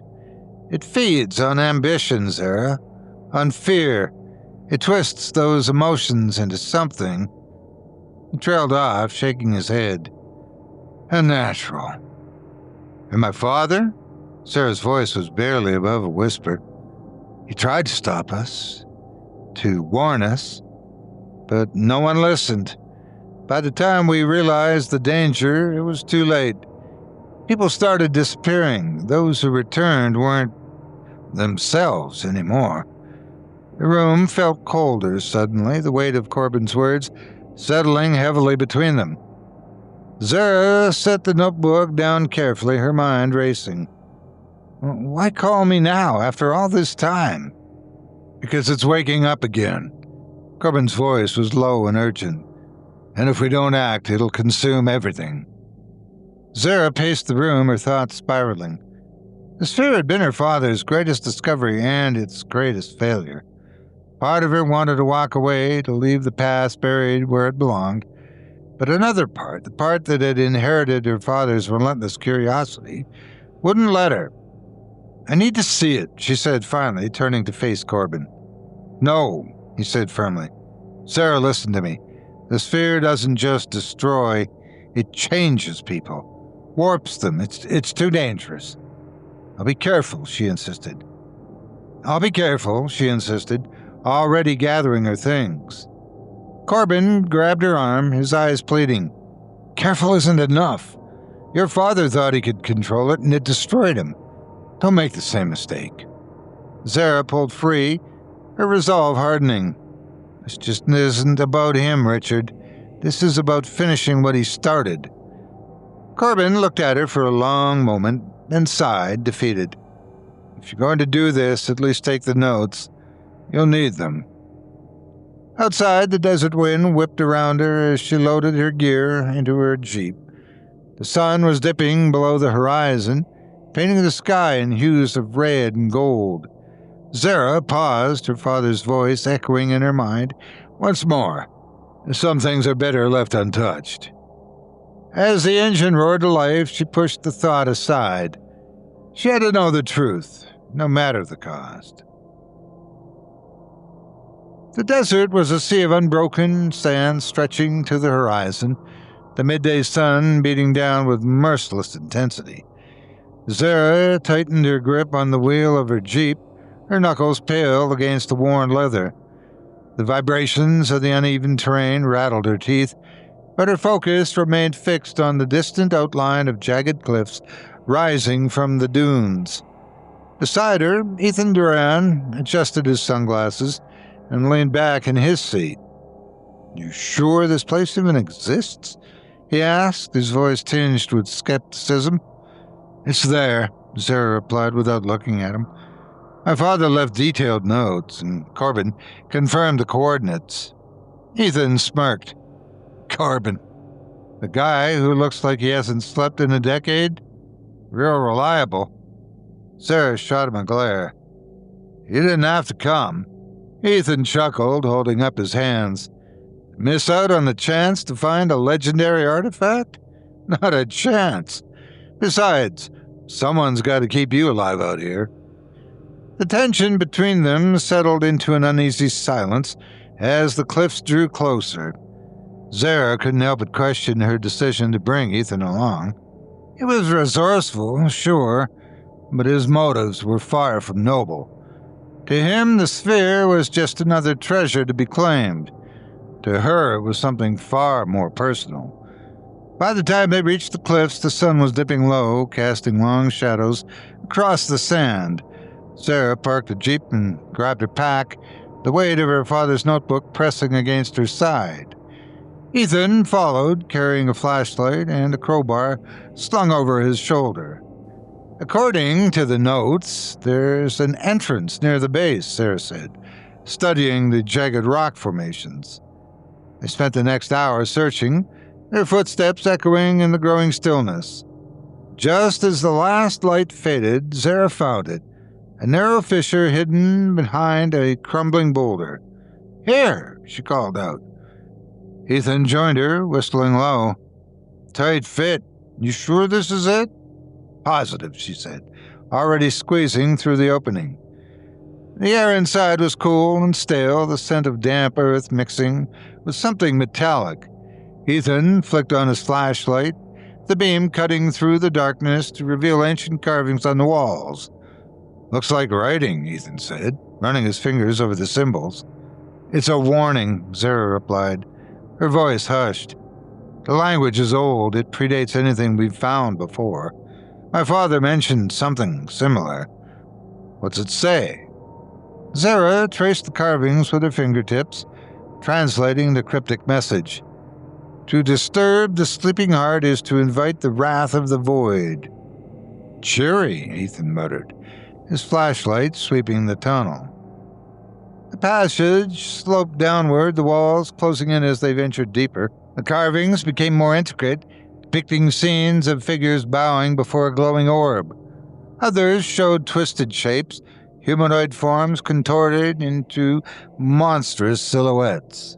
As they reached the cavern's end, the space opened into a chamber that took Zara's breath away. The sphere sat in the center, suspended above a pedestal.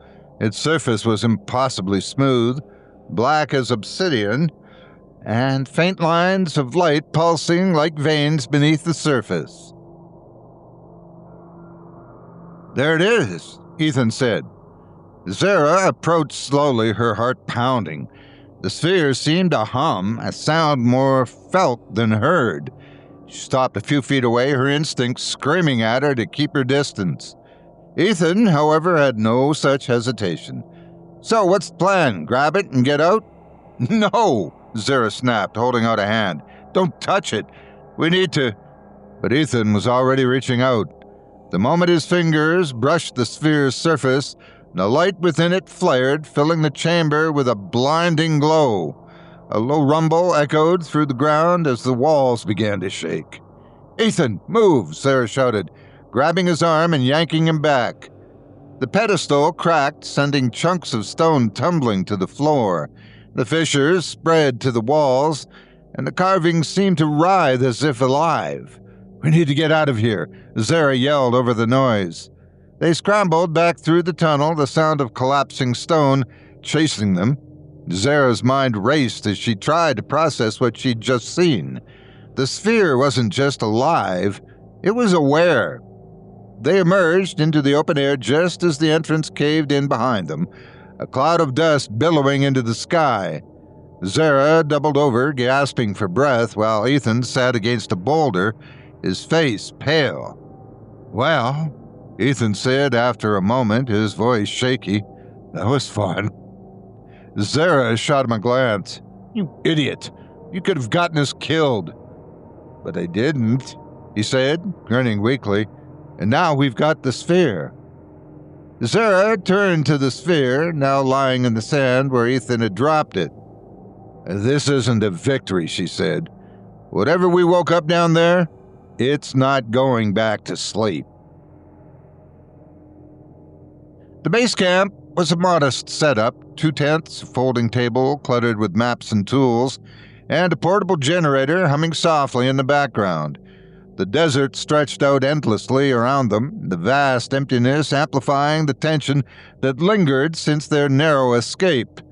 Zara sat at the table, her father's notebook spread open before her, while Ethan Duran lounged in the shade of a tent, flipping a knife idly in his hands. "Have you noticed how quiet it is?" Zara asked, her voice breaking the stillness. Ethan snorted. "We're in the middle of nowhere. What do you expect? Traffic?" "I mean, it's quieter than before," she pressed, glancing up at him. "No wind, no insects, just nothing." Ethan shrugged, but Zara saw the flicker of unease across his face. Zara turned back to her work, trying to focus. The carvings she'd copied from the cave lined the pages of the notebook, each symbol more complex and unsettling than the last. Her father's annotations hinted at their meaning. Phrases like transformation and sacrifice stood out, underlined in a shaky hand, but it was the sketches of the sphere that held her attention. Her father had drawn it in meticulous detail, the glowing veins meticulously mapped, accompanied by notes about its behavior. "It reacts to emotion," Zara murmured, tracing the words with her finger. "Fear, ambition, anger. It feeds on them." She glanced at the sphere, now resting on the table under a makeshift tarp. Its surface was dull and lifeless, but she couldn't shake the feeling it was watching her. That night the camp fell into an uneasy silence. Zara lay awake in her tent, the weight of her discoveries pressing down on her. Outside, the stars were obscured by thin, roiling clouds, and the desert air felt heavy. A faint whisper jolted her, like someone murmuring just outside the tent. She sat up, heart pounding, and reached for her flashlight. "Ethan," she called out. When she got no response, she unzipped the tent and stepped out, the flashlight's beam cutting through the darkness. The camp was empty, the other tent flap hanging open. "Ethan!" She tried again, her voice sharper. She found him near the sphere, staring at it with an intensity that made her stomach churn. The tarp had been pulled away, and the artifact's veins were glowing faintly, pulsing in rhythm with an unseen heartbeat. "What are you doing?" Zara demanded, grabbing his shoulder. Ethan flinched as if waking from a dream. I don't know, I thought I heard something." "You heard something?" Zara repeated, stepping back. "Yeah, like..." He shook his head, rubbing his temples. "Like someone calling my name." Over the next few days, Ethan grew increasingly erratic. He spoke less, often retreating to sit near the sphere for hours at a time. Zara noticed the dark circles under his eyes, the way he flinched at shadows that weren't there. "You're not sleeping," she said one evening, handing him a mug of water. Ethan took it without looking at her. "Every time I close my eyes, I see things, shapes, faces. I don't recognize any of them." "Then stay away from the spheres," Zara urged. "It's messing with your head." Ethan gave a bitter laugh. "You think I don't know that? It's like it's inside me already." Zara's concern deepened when she caught him muttering to himself one afternoon. He stood with his back to her, his fingers grazing the sphere's surface, his words a jumbled mess of pleading and anger.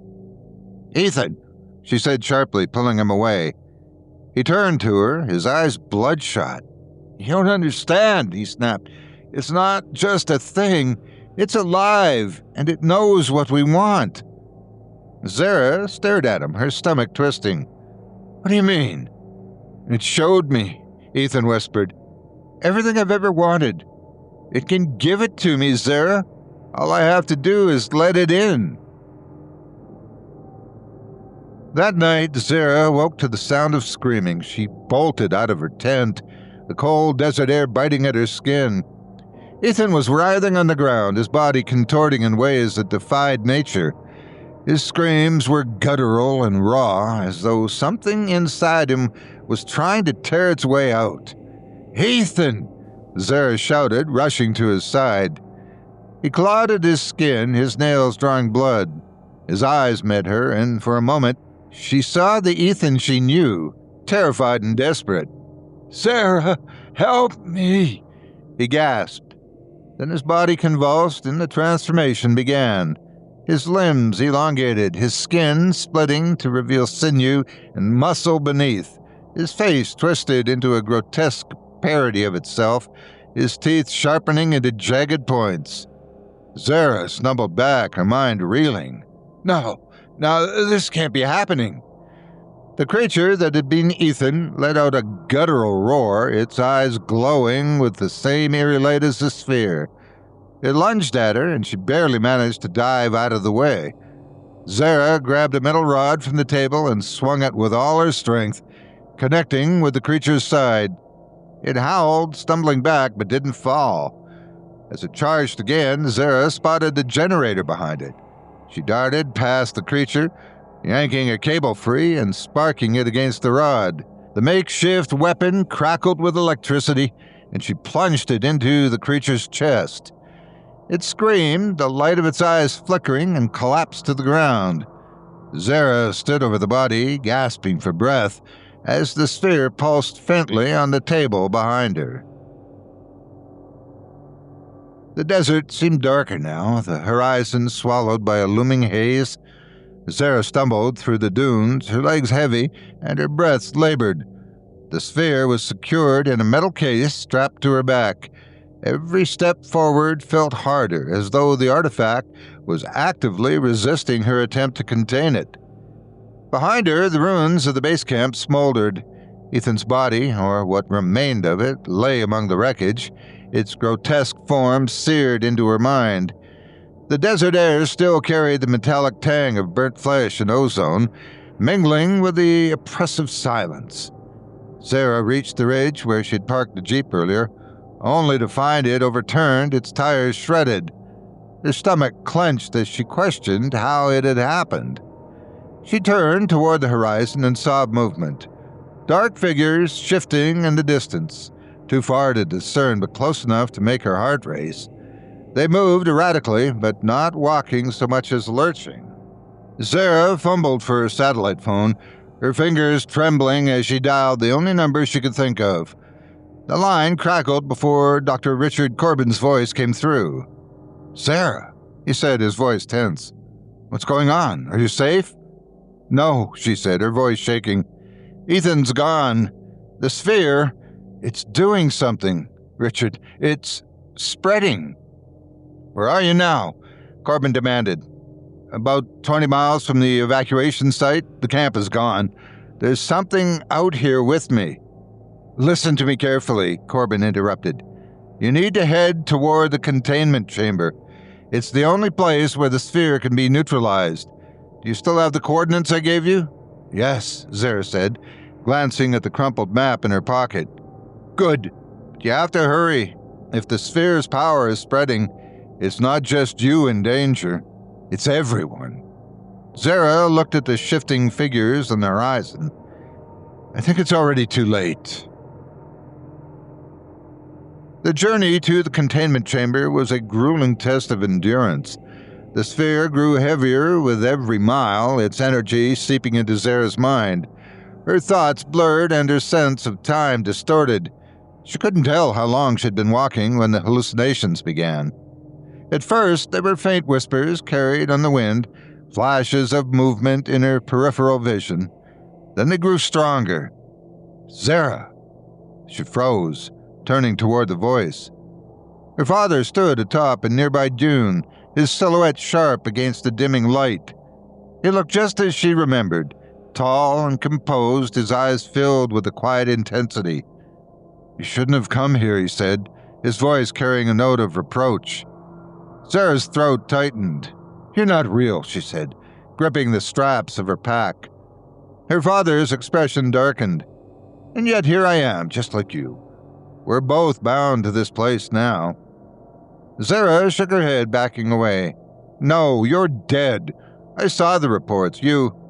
"What? Sarah? Failed you?" he interrupted, his voice cutting through her protest. "Is that what you tell yourself? That I left you alone because I couldn't handle my obsession?" "Stop it," Sarah whispered, tears stinging her eyes. Her father stepped closer, his form shifting, distorting. "You think you're different, that you're better. Look what you've done. Look at what you've sacrificed for this." He gestured behind her, and when Sarah turned, he saw Ethan's mangled body lying in the sand, his lifeless eyes fixed on her. "No!" Sarah screamed, stumbling forward. She tripped, landing hard on her hands and knees, and when she looked up, the vision was gone. Only the empty desert remained. By the time she reached the containment chamber, Sarah was on the brink of collapse. The entrance was concealed beneath a ridge marked by weathered stone pillars etched with the same cryptic symbols from the ruins. Corbin was already there, pacing nervously beside a rusted jeep.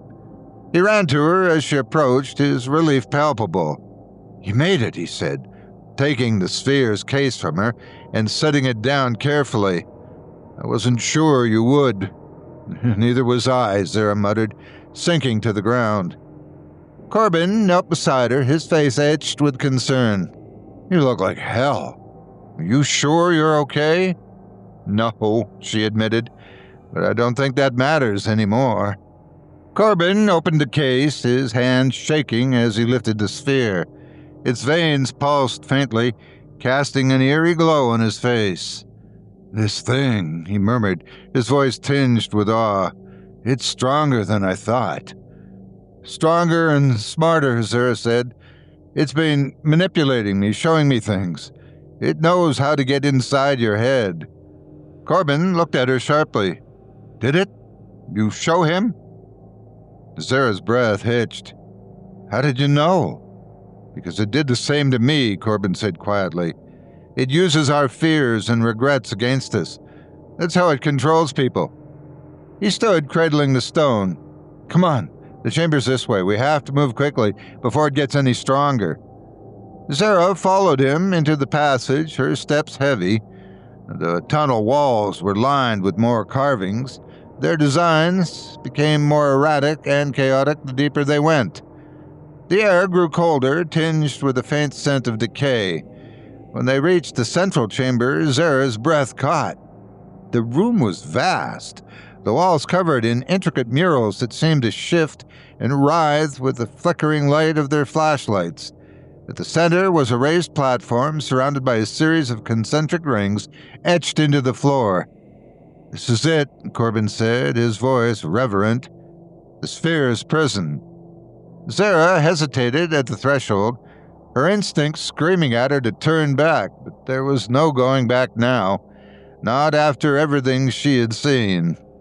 "Let's finish this," she said, stepping into the chamber. The chamber was unlike anything Zara had ever seen. It was vast and ancient. Its walls shimmered with carvings that seemed to shift in the flickering glow of her flashlight. The concentric rings etched into the floor pulsed faintly, echoing the rhythm of the sphere's light. At the center stood the raised platform, its surface smooth and unmarred by time. Corbin placed the sphere onto the platform with trembling hands, stepping back from the artifact's glow as it intensified. A low hum resonated through the chamber, growing louder with each passing second. "This is it," he said, his voice barely audible over the noise.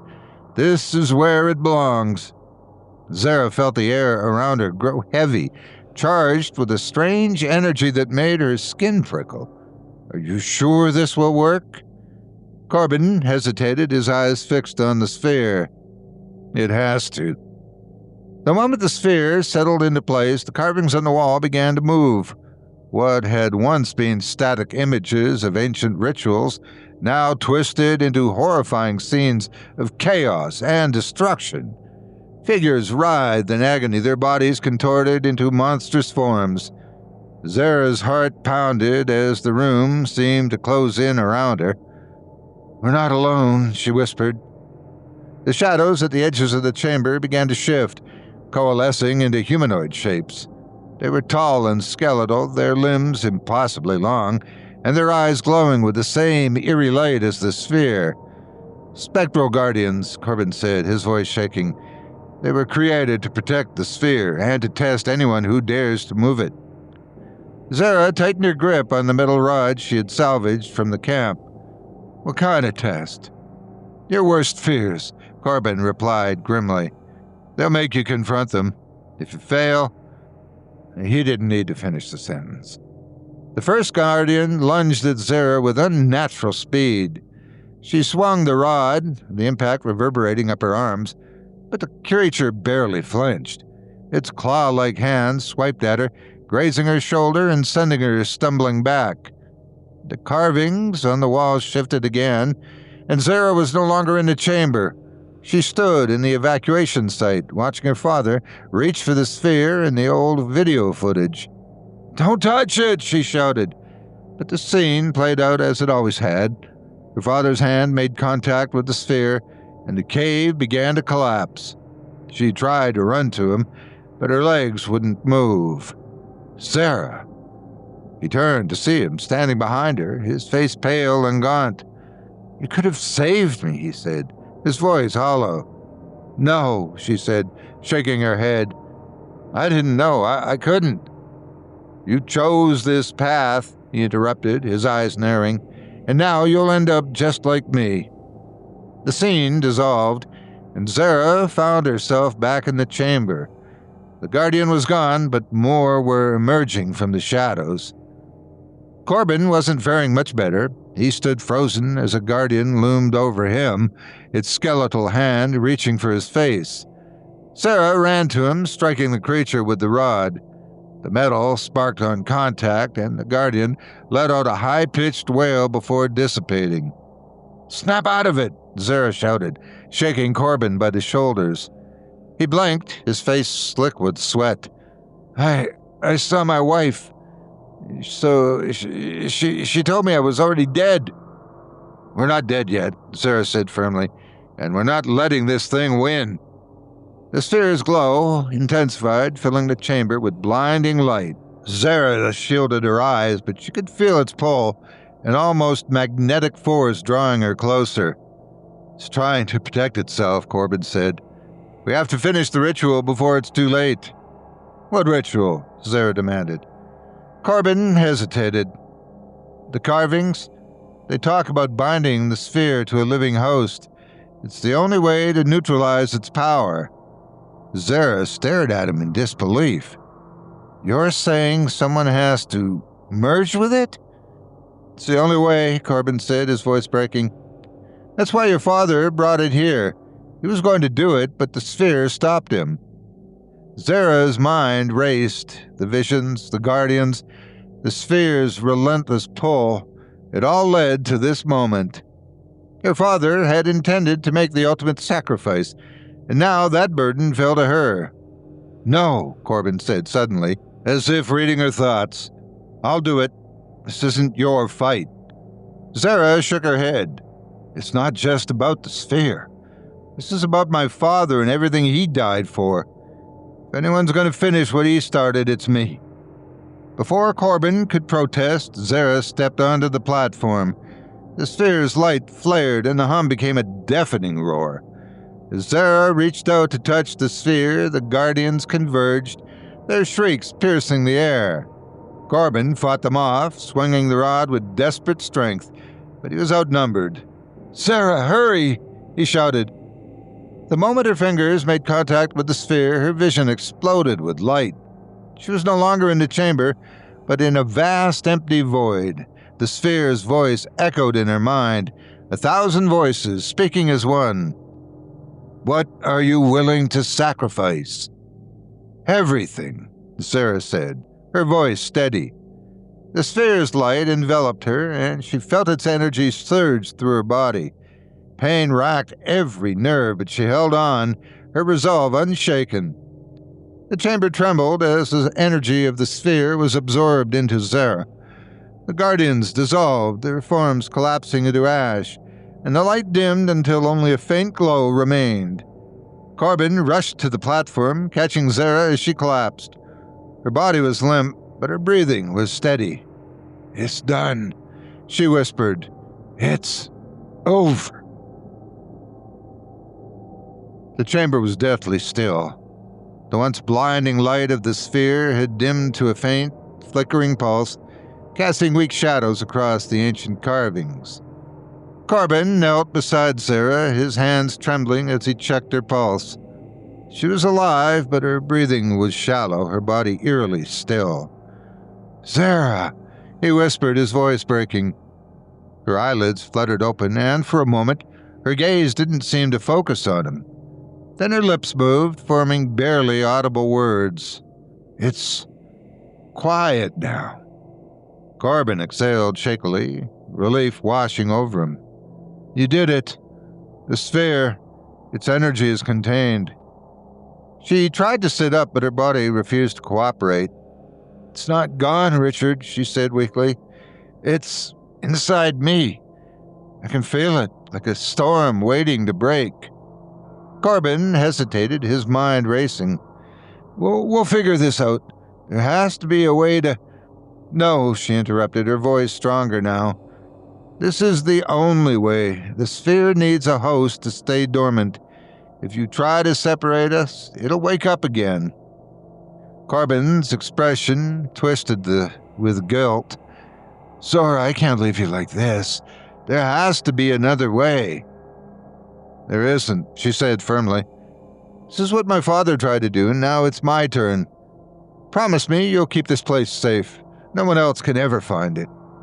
Corbin's shoulders sagged, the weight of her words settling heavily on him. "I promise," he said, his voice barely above a whisper. The climb out of the containment chamber was slow and grueling.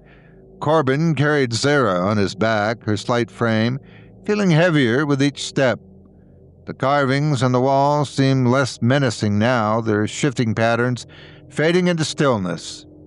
When they finally emerged into the open air, the desert was bathed in the soft light of dawn. The horizon glowed with hues of gold and pink, a stark contrast to the horrors they had left behind. Corbin laid Zara gently on the sand, wiping sweat from his brow. She opened her eyes, her gaze fixed on the rising sun. "It's beautiful," she murmured. Corbin nodded, swallowing the lump in his throat. "You should rest. I'll set up camp and—" "No," she said, her voice suddenly urgent. "You need to go. The sphere. It's still dangerous. If it senses anyone else, it might—" She stopped, her voice and breath hitching. "I'll make sure no one comes near," Corbin said, his voice resolute. "But I'm not leaving you alone." "You have to," Sarah insisted, her hand gripping his arm with surprising strength. "This isn't about me. It's about stopping this thing from hurting anyone else." Her grip slackened and her eyes fluttered closed. Corbin sat beside her for a long moment, his mind warring with itself. Finally, he stood and began to gather supplies. Weeks later, Corbin sat at a weathered desk in a quiet corner of his home, writing by the light of a single lamp. The room was filled with stacks of books and papers, each one related to the sphere and its dark history. He paused, staring at the blank space on the page before him. How could he sum up everything that had just happened? How could he honor Zara's sacrifice? The words came slowly, haltingly. To anyone who reads this, know that the Singularity Sphere is not just a relic. It's a living force capable of reshaping the world and destroying it. My colleague, Zara Wells, gave her life to contain it, binding its power to herself to protect us all.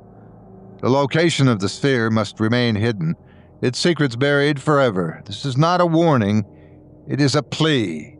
Leave it alone. Corbin set the pen down, his hands shaking. He sealed the letter and placed it in a secure box alongside Zara's father's notebook and his own notes. Then he locked the box and hid it in a safe buried beneath the floorboards.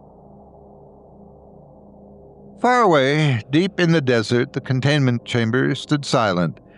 The ruins above it were lifeless, the entrance hidden beneath layers of sand and stone. Inside the chamber, the sphere's faint pulse continued, steady and rhythmic. Zara sat cross-legged on the platform, her eyes closed, her face serene. Her body was still, but her mind roamed far beyond the chamber. She could feel the sphere's presence within her, a vast, incomprehensible force held in check by her will alone. It whispered to her, showing her visions of power and endless possibilities, but she held firm, her resolve unbroken. As the hours turned to days and the days to years, the desert shifted around the chamber, its secrets buried deeper with each passing storm. Yet somewhere, far from the ruins, the traveler paused in the sands. He squinted at the horizon where he thought he had seen a flicker of light, a faint, pulsing glow. He hesitated and took a step forward. Something beneath the sand had caught his eye. Overcome by curiosity, he changed course and headed toward the light. In the distance, the sphere thrummed in anticipation.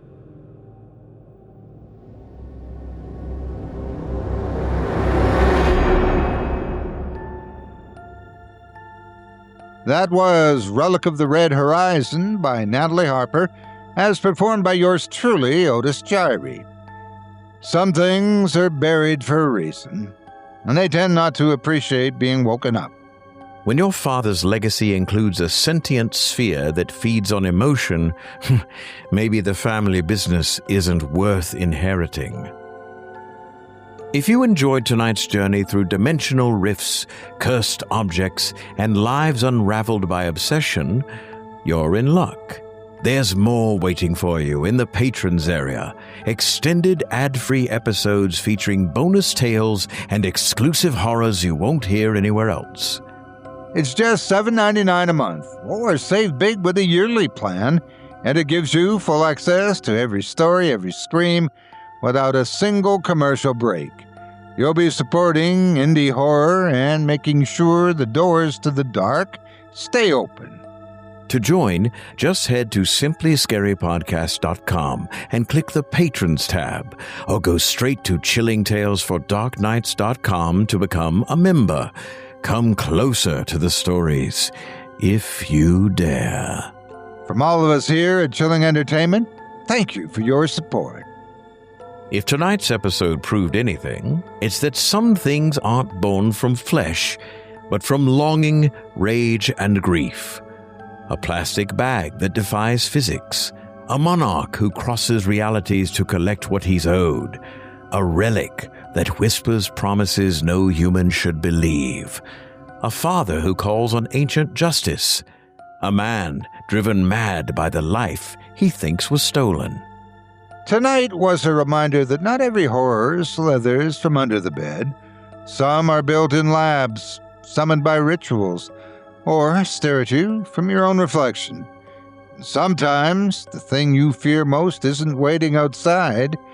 It's what's been growing inside of you all along.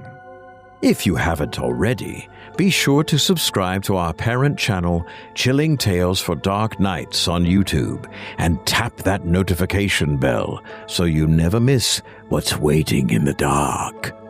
And we'd love to hear from you. Follow us on Twitter, Facebook, and Instagram, and tell us which story kept you up tonight, or which one made you check the hallway for movement. Go on, we won't judge. Much. And of course, our deepest thanks to the masterful minds who brought us tonight's tales. Craig Groshek, Natalie Harper, Arthur Dedrick, and Chisto Healy. Their visions are the kind you don't walk away from unchained. Because safety is an illusion. Curiosity? That's how the void finds you. So the next time you find a strange object in your attic, follow a whisper through the fog, or catch a glimpse of something in your peripheral vision, just remember, some things weren't forgotten. They were waiting. Sleep well, listeners. If you can.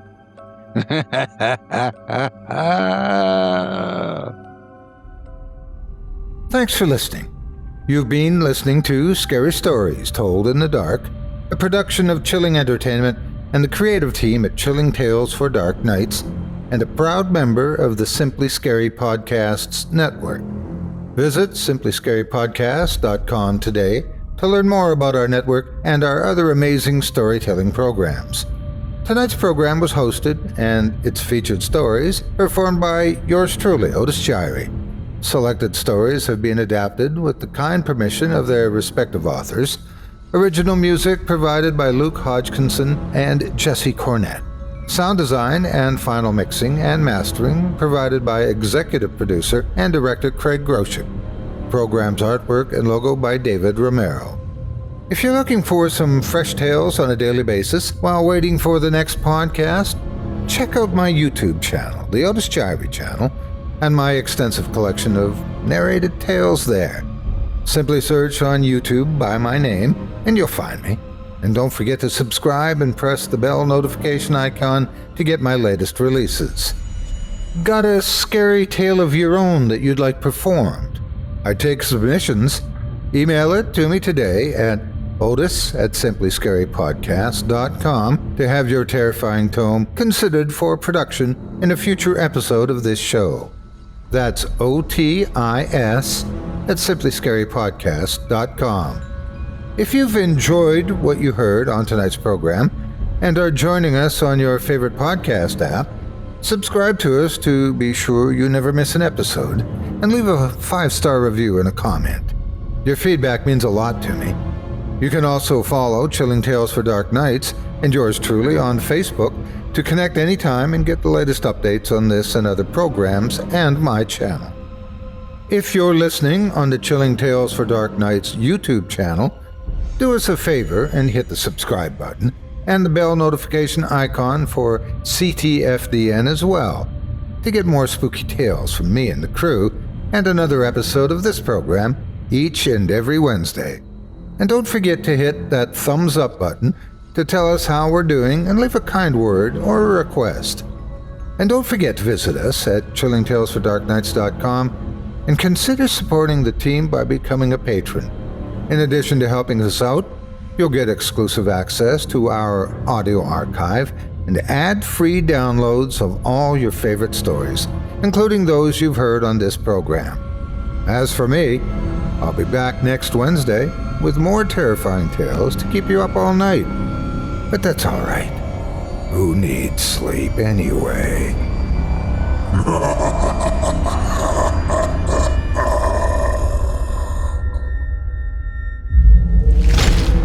Chilling Tales for Dark